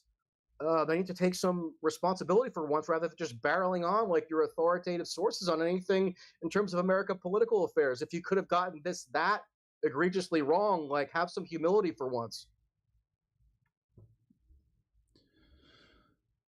All right. So let me address your, you said a lot there. So here's the reality, man. Now, between Trump and Kamala Harris, right, I thought that Trump would be the better pick. And I still think to this day that he would have been the better pick, because when I voted for Trump, I voted for a multitude of reasons, okay? I don't know if you want me to go through all of them, but I guess I'll just kind of focus on the conflict portion. I knew that by Trump coming in, he would at least open relations back up with Russia. That was one of the main reasons I voted for him, okay? Was I wanted him to open up dialogue with Russia and try to end the conflict in Ukraine. Now, has he been able to do it as swiftly as he promised? No. But at least they're communicating with the Kremlin, versus during the Biden administration, they didn't even talk at all. And Kamala Harris and Joe Biden absolutely caused the disaster. Let's stay focused on Israel and Iran. No. So hold on. No. Out of bounds. No, because why again, not? I mean, that's the subject at hand. Right now, so let's focus on that. No. But here's the thing: when I said I'm voting for Trump, it was from not getting into new wars and or stopping wars as well that were currently going on. So the Ukraine-Russia conflict was a big reason why I said we need to put Trump back in, because he can at least exercise some level of diplomacy with the Russians. That was big for me. Now, when it comes to the Middle East, okay? Honestly, at least we've seen that Trump has the ability to stand up to Netanyahu. He ignored him for several weeks when he was going through the in the Middle East when he was doing his tour. Obviously, we still don't know if he's going to start bombing Iran. We don't know that yet. It's still time will tell. Now, I think the growing sentiment in America is a lot of people don't want war with Iran. If it happens, look, we're all human beings. You can make mistakes. But I would argue that Trump is a better option than Kamala Harris would have been, which is why I voted for Trump given the situation. And obviously, there's a multitude of other reasons. You didn't just Michael Tracy. Dude, that Trump was the lesser of two evils, or better than Kamala Harris. You gotta let me talk. As a pro-Trump advocate, see, you wore holy pro-Trump shit. sweaters. I let you speak. I let you speak uninterrupted. Well, you're revising history. I let you literally speak uninterrupted, and you're just cutting me off. Again, like I said before, you're looking at some tweets here and there and saying, "Oh, well, look, this is why you voted for Trump." I told you already, bro. I voted for him for a multitude of different reasons. That's just one aspect, okay, that you're focusing in on. Well, yeah, I mean, because that's the subject at hand, and you're now acting like you begrudgingly. Do you think that Kamala Harris would have been against Kamala Harris when you think she would have done a better job in the Middle East? As a pro-Trump advocate. Hold on. Do you think? Like I said before, I'm pro-Trump Christmas sweater. Why don't you put it on now? Look, for the here's the thing. I voted for Trump for a multitude of different reasons. I explained that to you. It's not just what's going on in the Middle East. A bunch of different reasons. Do you think Kamala Harris would have done better with Middle Eastern foreign policy than Trump right now? I didn't support Kamala Harris. You supported Donald Trump actively and publicly and consistently. Okay, so you didn't even vote. You're not even involved. On air, celebrating him. I think she was I think Trump was a significantly better candidate than Kamala in almost every regard, especially when it comes to foreign policy. Here's the thing. You didn't even vote. You weren't even involved. It would have been one of those two that was president. I looked at it like he was the lesser of the two evils and he was a better candidate. All right? That's what I look at it. Now, like I said before, at least, what does that have to do with anything? What does that have to do with anything, dude? What does that have to do with anything? Because you're now trying to retroactively make a claim like it was just this. No. I'm telling you, because you don't know my position. You don't know my position. When you're out there as a public Trump advocate. You're wearing his face on your shirt. You are picking one thing versus a multitude of other reasons why I voted for him. You're picking one thing. Why did you wear his face on your shirt? What does that have to do with anything? Having a Trump Because sweater. it shows that it wasn't just a lesser of two evils calculus. It was you actively celebrating and promoting a particular political candidate because you had an active support for him. Yes, because and now you're trying to retroactively make it seem like it was just this limited, narrow, lesser of two evils decision, which is just false. Yes, because again, I knew that you wouldn't take any accountability holy for all shit, this, man. because there's no accountability in these alternate media circles. No, see, this is the thing, dude. This is the thing. Again, I told you, I voted for a multitude of different reasons. For one, I like the fact that he has significantly assisted with social media censorship being reeled back a lot, okay? I like the fact, also, I like Donald Trump as personally. So I was like, yo, I don't want him to go to fucking jail. So another reason why I voted for him as well was like, okay, well, I know if he doesn't win this election, he's going to go to prison and probably die in there. I knew that as well when it came to the federal case. And then also when it comes to the foreign policy, I think he would have done significantly better than Kamala Harris. He at least opened discussions up with Russia so that we could potentially get an end to the Russia-Ukraine conflict. That in itself makes him a superior candidate. Now you're trying to hone in on the Middle East. We don't know if he's going to go to war with the Middle East yet. But what I will tell you is he's a significantly better candidate than Kamala when it comes to foreign policy. Now, if your fat ass doesn't like that, that's not my fucking problem. Because you've been coming in here being fucking disrespectful, trying to make ad hominem attacks, saying, well, you said that you're going to vote for Trump because of this. Dude, it's not just one reason why I voted for him. There's a multitude of different reasons why I voted for him, why I think he's a better candidate. I think most Americans agree with me, and most Americans agree with me, which is why he won in a fucking landslide. Your fat ass didn't even fucking vote, and you're over here trying to fucking virtue signal and moral grandstand to all of us in here. But you didn't even do shit. So what the fuck are you talking about Cheeto chips on your fucking beard? Shut the fuck up, dude. I'm a journalist. Shit. I'm not required to, on one day every 4 years, go out and vote for one of two candidates. Don't fucking sit there and criticize people's voting decisions when you didn't even fucking get involved. You had no say in it, and you want to sit there. You want to sit there and moral grandstand about, well, look, you put this guy in office. He was the better candidate by fucking far. Okay? That's what it is. If you don't like that, that's your fucking problem. You clearly have a vendetta against Trump. You're fucking honing in on. You have a Trump sweater. You have a Trump sweater. You have a Trump sweater. What does that have to do with anything? Propaganda. What does that have to do with anything? Who dominate? You have a personal vendetta against Trump, and it's very obvious. You just dislike Donald Trump. False image to massive audiences, and then once this entire image that they've erected crumbles, they take zero responsibility for their own role in peddling those fictions. No, Trump was a better candidate than Kamala Harris. Trump is a better candidate. As though you have any authority or credibility whatsoever. You're just a part. You're just a failed. Okay, so what's the recourse then, fat boy? Tell me what should have we done then? There was two candidates. One of them was going to win. What should have we done, fat ass? Tell me. I don't know. How about be truthful? How about not propagandize? How about actually explain how about real record of a political candidate rather than wearing a Trump-themed Christmas sweater? Okay, look. See, here's the thing. Here's the difference between me and you. Hey, Michael, I don't know if you follow my content. You admitted earlier that you don't. So let me fucking bring something up to you right now because you clearly don't know about my content. I have been one of the few political commentators that is openly criticized Trump on many of his fucking decisions. I've criticized him on Israel. I've criticized him on taking money from the Adelsons. I've criticized him on his support of the Zionist lobby. I've lost millions of dollars doing this shit. So I've been extremely honest and critical of Donald Trump. I'm not one of these fucking MAGA shills that gets paid by his administration. Anyone in here that follows my content knows that I've been extremely critical of Trump. Just because I like him and I voted for him does not mean that I'm not going to be critical of him. You picked the wrong one, fat boy, because I've actually been adamant criticizing him. How about you take all the... No, hold on, Mike. Hold on, Mike. How about Mike? No. Here's the thing. Supposed to be some kind of argument. No, because you've been making fun of the Christmas sweaters, and at least I could fit in one. But the point I'm trying to make is, okay, you need to go ahead and look at all the tweets where I criticize Trump, because you're going ahead and picking up. Hold on.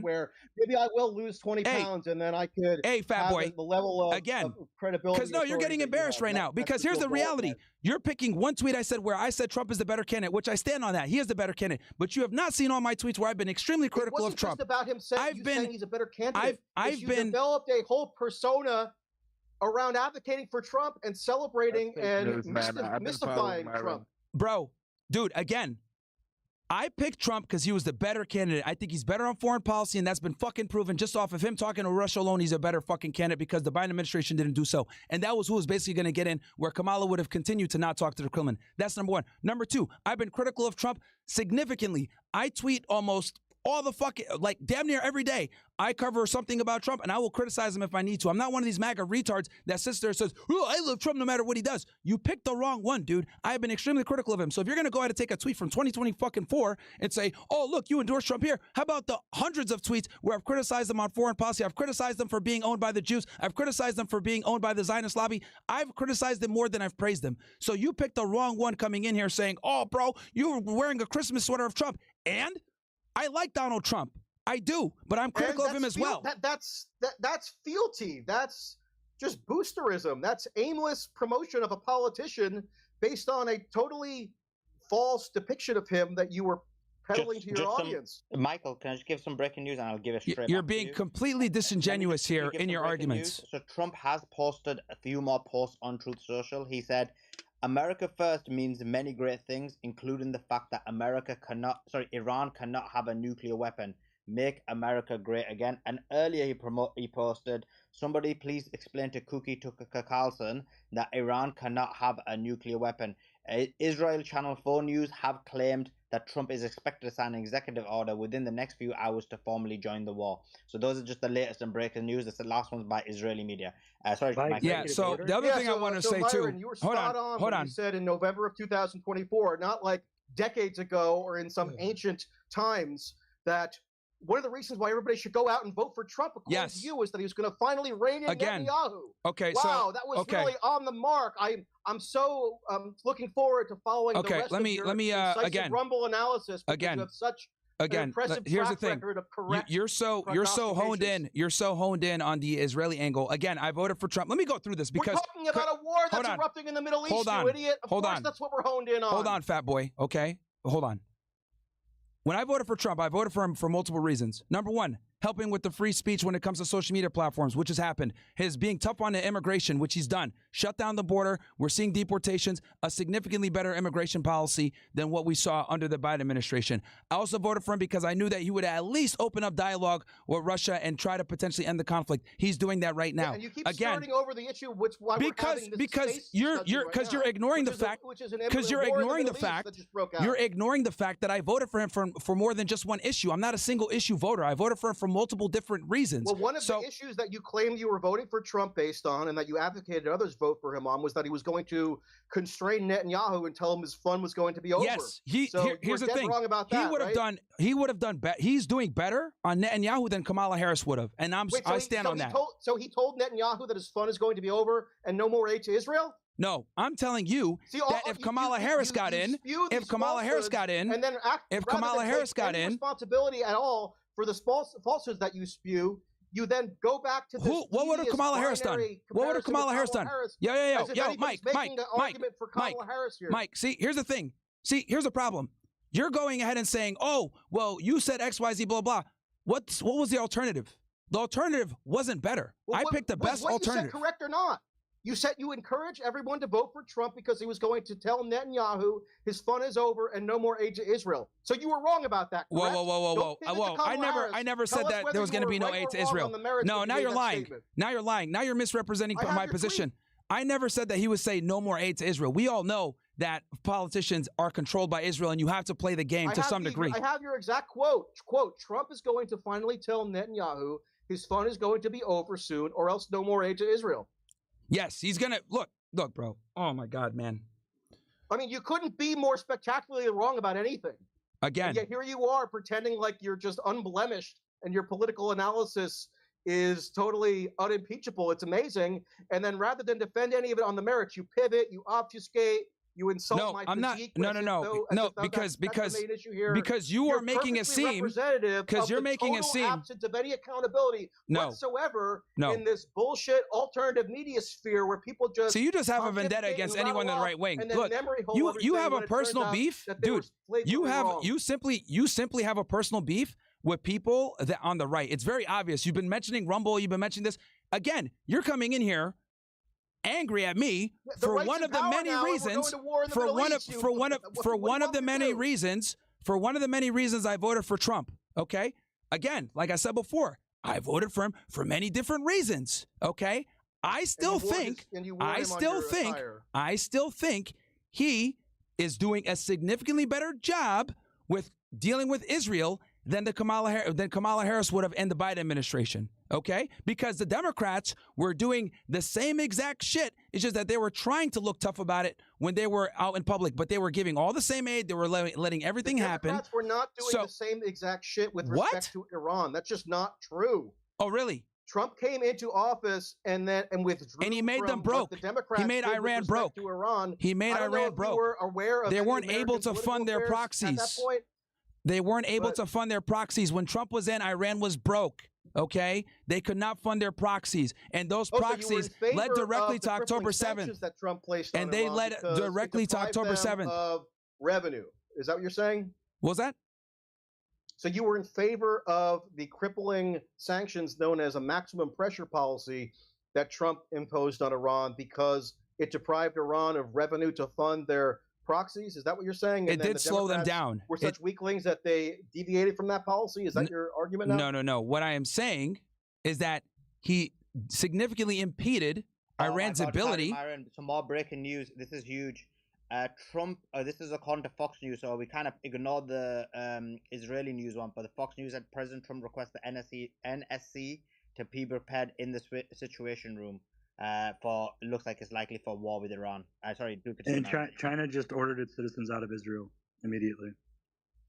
Well, maybe when that happens, Myron can tell us how he was correct about Trump reigning in Netanyahu, and then he can pivot to all kinds of other extraneous arguments and assertions for why nothing about what he said during the 2024 campaign in terms of forecasting. I find it interesting how you're honing in on one tweet in 2024, but you don't look at all the times I've criticized Trump. I find it absolutely fucking incredible and disingenuous into your argument how you will sit there and take one tweet from 2024 and you ignore the hundreds of tweets of where I've criticized him on his support of Israel, why he needs to do better in foreign policy when it comes to the Middle East. You ignore all of that. And then also you ignore the fact that I voted for him for a multitude of different reasons that don't just concern foreign policy with Israel. It concerns foreign policy with Russia. It concerns immigration. It concerns law enforcement. It concerns a multitude of different things. And you want to sit there and hone in on one fucking tweet from 2024 where I said, look, I think he's going to do a better job of controlling Netanyahu. You won't even admit that one tweet was wrong. Which I still think he would have done a better job than Kamala. Is he doing the best job ever? It wasn't about a comparison to Kamala. It is a comparison because there were two candidates. It is a comparison. See, this is the problem. It is a comparison because there were two different candidates. And what I'm saying is, look, it might not be the best, but I think he would have done better than Kamala Harris, and I stand on that. Now, with that said, right, is it exactly what I wanted? No. But I think, again, he did better than Biden administration. He would have done better than Kamala Harris. It was the better candidate at the time, and that's why I endorsed him. And I still endorse him, and I think he's better than what Kamala Harris would have done. Now, you want to sit here and sit on your moral high ground and be like, well, I didn't vote at all, so you actually lied and you did X, Y, Z. I still think he's a better candidate significantly, and most Americans agree with me. If you got a personal vendetta with Trump, because it's obvious you fucking do, as well as people on the right wing, that's fine, dude. But I'm not the guy because I've actually been extremely critical of Trump, and you're honing in on one tweet from 2024 instead of my hundreds of tweets in 2025. Why are you not looking at all my tweets? We're literally in the midst of talking about a war in the Middle East that's being You're honing in on one tweet from 2024 instead of hundreds of tweets where I've criticized them on Middle Eastern foreign policy. You're being disingenuous right now because you're not taking my entire position into account. You're taking one fucking tweet from 2024 and you're not going and look at my full position. I talk about and criticize Trump on his foreign policy in the Middle East almost every fucking day. And the fact that you're in here trying to sit here and say, oh, well, look, you were wrong about this. No one's 100% perfect, bro. We're all human. That's why I've been critical of him extremely all through 2025 with his foreign policy in the Middle East. I'm not one of these fucking MAGA retards like Charlie Kirk or these other guys that are scared to criticize Trump on foreign policy. I've criticized him on Israel a lot. Okay, well, if you thought that you needed to criticize him so heavily on Israel, meanwhile you were prancing around in a Trump-themed Christmas sweater. See, I have to question the coherency of your position. Because he is significantly, because he is better than Kamala Harris, and I stand on that. And I would have voted for him again, given the election if it was Kamala Harris versus him. He's still better than her in almost every regard. Okay, when it comes to immigration, when it comes to foreign policy, and again, 10 million people have been ordered by Trump to flee the city immediately. Maybe that'll be nice. Okay, like I said before, he's doing better than Kamala Harris would have done. Like I said, the better of the two candidates. And I've voted for multiple. I'm not a single issue voter. I voted for to obviously fix the situation with Russia. Voted for immigration. Voted for a stronger border. Voted for at least being able to deal with the Israelis in a better sense than the Biden administration did, who are basically asleep at the fucking wheel when everything happened with October 7th and the retaliation. So look, dude. You clearly have a vendetta against Trump, and you think that I'm one of these guys that's scared to criticize him when I've literally tweeted hundreds of times criticizing Trump. But you want to hone in on one tweet from 2024. It's disingenuous, inauthentic, and it's fucking, you're not debating in good faith whatsoever at all, because you don't even know my position. You admitted that at the top of the debate that, oh, I don't even really watch your content, but I'm going to pull this tweet up from 2024 instead of looking at the hours of content that I put out where I've been critical of Trump on his foreign policy, especially with Israel. Okay, well, I think people might be bored by this for now. Yeah, so clearly, yeah, you're here for entertainment. You're not even here to have a real discussion. Oh, I think people are going to be bored by this. You're here to fucking just argue to argue. You're not even here in good faith, which just proved it just now with your last statement. You're right. I'm not here in good faith. You're not. You're not. A petty vendetta against random people, even though we're now. You know what, Mike? I guarantee you, I could probably go through your Twitter timeline. In the Middle East. It's just about my petty let me tell you this, Mike. How about this? How about this? Let's move on. Okay. How about this, Mike? This is what I'll do. I'll go through your Twitter timeline. I'm sure in there somewhere it's going to say I'm going to go on a diet, and then I'm going to look at pictures of you now and say, oh look, you didn't go on a fucking diet. You're still fat as fuck.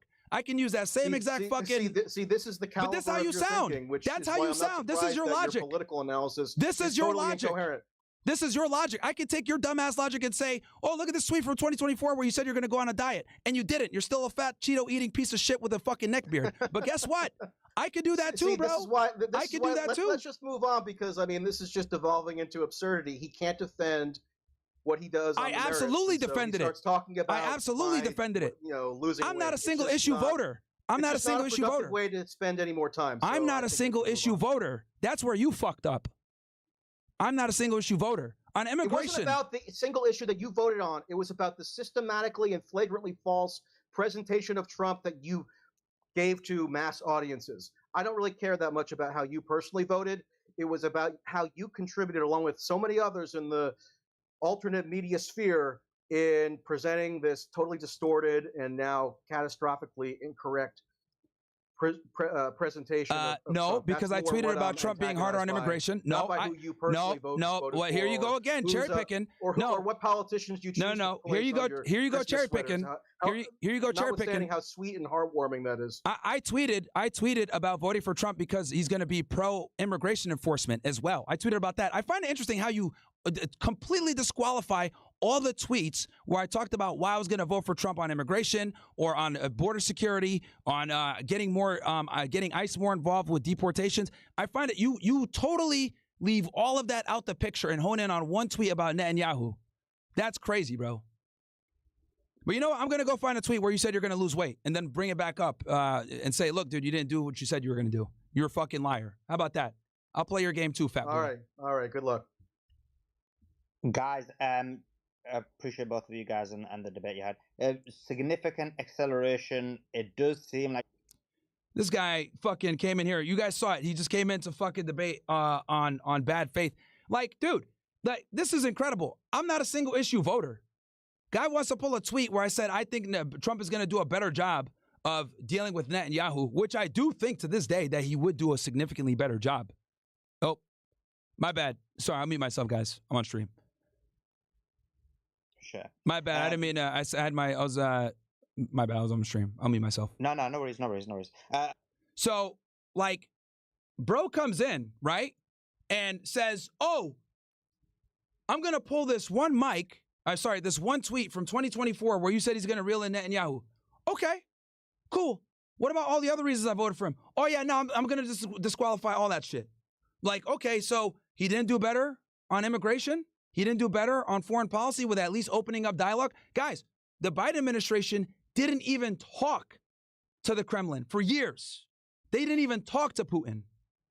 Just off immigration and the Russia-Ukraine conflict alone, that was worth the vote. But this fat fuck wants to come in and talk about one fucking tweet where I said, I think he's going to reel Netanyahu in better. Completely arguing in bad faith, as if I'm like some single issue voter, right? And And the thing that also is really annoying is I literally have been critical of Trump all year on his foreign policy in the Middle East. I've been critical of it. I take accountability all the time and say, yo, what the fuck? This is bullshit. Like, Trump needs to stop doing this. This guy thinks I'm like a Charlie Kirk or a Bongino or one of these guys that can't criticize Trump. I've criticized Trump hundreds of times. I've criticized him more than I've praised him. So for this guy to fucking sit here and be like, oh, let me pull this one tweet. Yeah, look, you voted for him because he's going to reel Netanyahu in, right? Yeah, and a multitude of other reasons too, which you're completely discounting, right? Which you're completely fucking discounting. Dude came in to argue in bad faith 100%. And then, oh, well, you got a Trump sweater. Well, you're fat. Who gives a fuck? Because the only reason I even made an ad hominem attack is because he was sitting around talking about I was prancing around in the Trump sweater. What does that have to do with anything? Who is this fucking guy anyway? I don't even know who this motherfucker is. Let's look at this fucking fat ass dude. Let's see here. Roving journalist?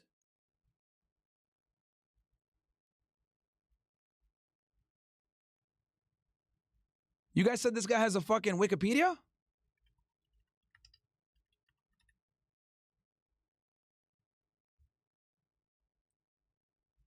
Is this him? This is the guy? Bruh. Bro.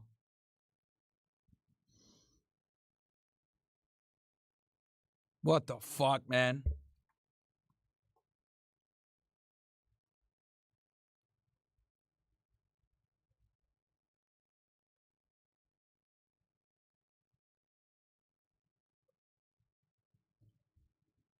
Hold on one sec, bro.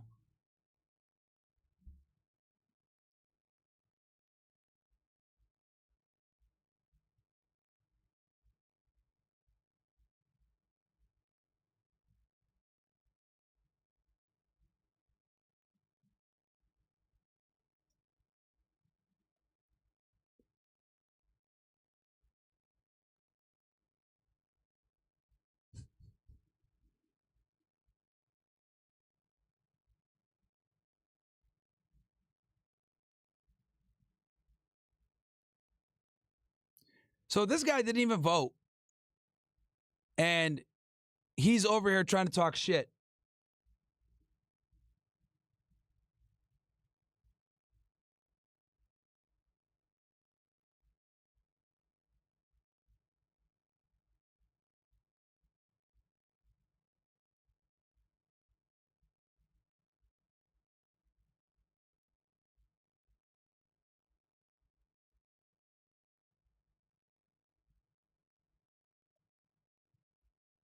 Bro.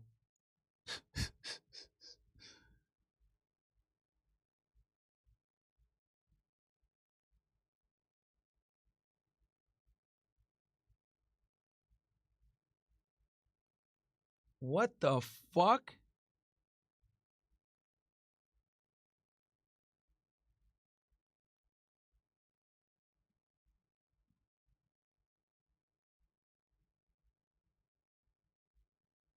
Bro.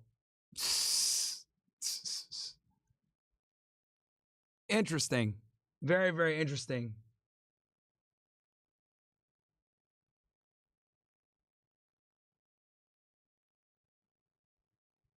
Someone said he would start a diet in 2018?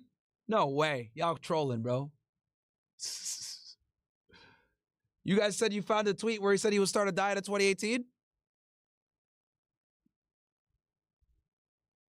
Hold on, bro. Let me see this shit. Yo, if you guys are trolling, send me the fucking tweet where he said he would lose weight. Oh, man.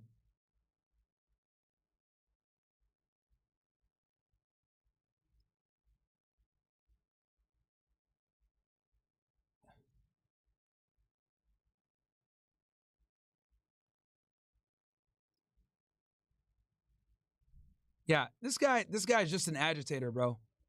Is what it is.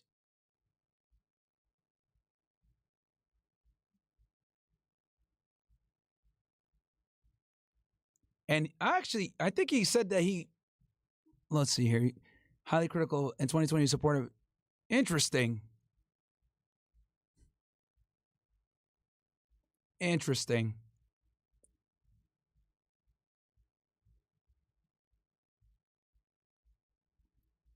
In governmental action in terms of war powers. So I'd be curious to know what's being referred to there. You know, nothing is really stopping Trump from just declaring right now. Mike, I got a question for you, bro. You've supported Tulsi Gabbard's 2020 presidential campaign. Why are you supporting her when she's in the Trump administration that you hate so much? See how fucking ridiculous you sound? Hold on, no. See how stupid that question is? I was sympathetic to Tulsi Gabbard in 2020. Have you read or seen anything that I've said about her in the past, I don't know, 2, 3, 4, 5 years? Yeah, no, I'm just playing your game with you. See how retarded your concept is? Me on some kind of contradiction. No, yeah. I came out and pointed out how she obviously did a 180 in terms of her critique of Trump in 2020 to seek power within the administration, including her critiques on Trump's Iran policy, which I posted a screenshot from just a few days ago to underscore. So yeah. See how fucking ridiculous it is to go ahead and try to come at somebody for what they thought before or a support of a candidate, and then later on come back and be like, oh well, look, you supported Tulsi Gabbard. Well, guess what, buddy? She's the DNI for the president that you hate. So why'd you support her? Exactly. Shut the fuck up. I don't personally hate Donald Trump. I mean, I'm not that interested in further interacting with you. Oh, yeah, I'm not interested in further interacting. See, because I'm playing your stupid game back on you, fat boy. Because I'm playing that fucking game back on you. It's annoying, isn't it? Here we go. I mean, it's annoying. You have your IQ is, I guess, not sophisticated enough to refrain from launching into quote unquote fat boy. Oh, now you backtracking. No, because you had no problem talking about my Trump sweater, right? Now I'm asking you. As an indication of your political preferences and your public political advocacy. Okay. I wasn't commenting on your bodily physique. I don't give a shit. And I'm commenting. I'm commenting on you supporting Tulsi Gabbard, but now she's the DNI for a president that you hate, and she's a part of an administration that is literally about to go to war already for a long time. So you're not coming up with any novel material here. Sorry to break it to you. Two could play this game, dude. Two could play this game. Now you see how ridiculous you sounded from before. Because I'll be honest with you, me confronting you about this Tulsi Gabbard thing is stupid. But I'm just playing your game with you just to show you how dumb you sound. Gotcha, bitch. Fuck out of here, fat ass. I didn't devote. Anyway, that nigga got cooked. All right, guys, we got to go ahead and go to Fresh and Fit. I got to get off. All right. But yeah, bro. See, two could play that fucking game, man. Two could play that game. Holy shit. Bitch ass nigga, man. Want to sit here? Well, you supported this candidate. All right, nigga. Well, the candidate you support works for my candidate now. The fuck? This fucking guy, bro. I would cook him longer, but I gotta really go, guys. I gotta get going. Mic drop moment on this dumbass. Welcome, punch! Anyway, guys, come on over to Fresh and Fit. We're gonna do Money Monday. We're gonna talk about crypto. I fucking love you guys. Fuck that fat ass. He's a fucking loser. Let's raid the chat. Let's raid the other stream right now. We got what? 7,000 plus you guys in here? So we're cooking, man. And join the OSS. Join the OSS, niggas. Join the OSS. All right? But yeah, let's go ahead and raid the Fresh and Fit shit. Let's raid the Fresh. Just water.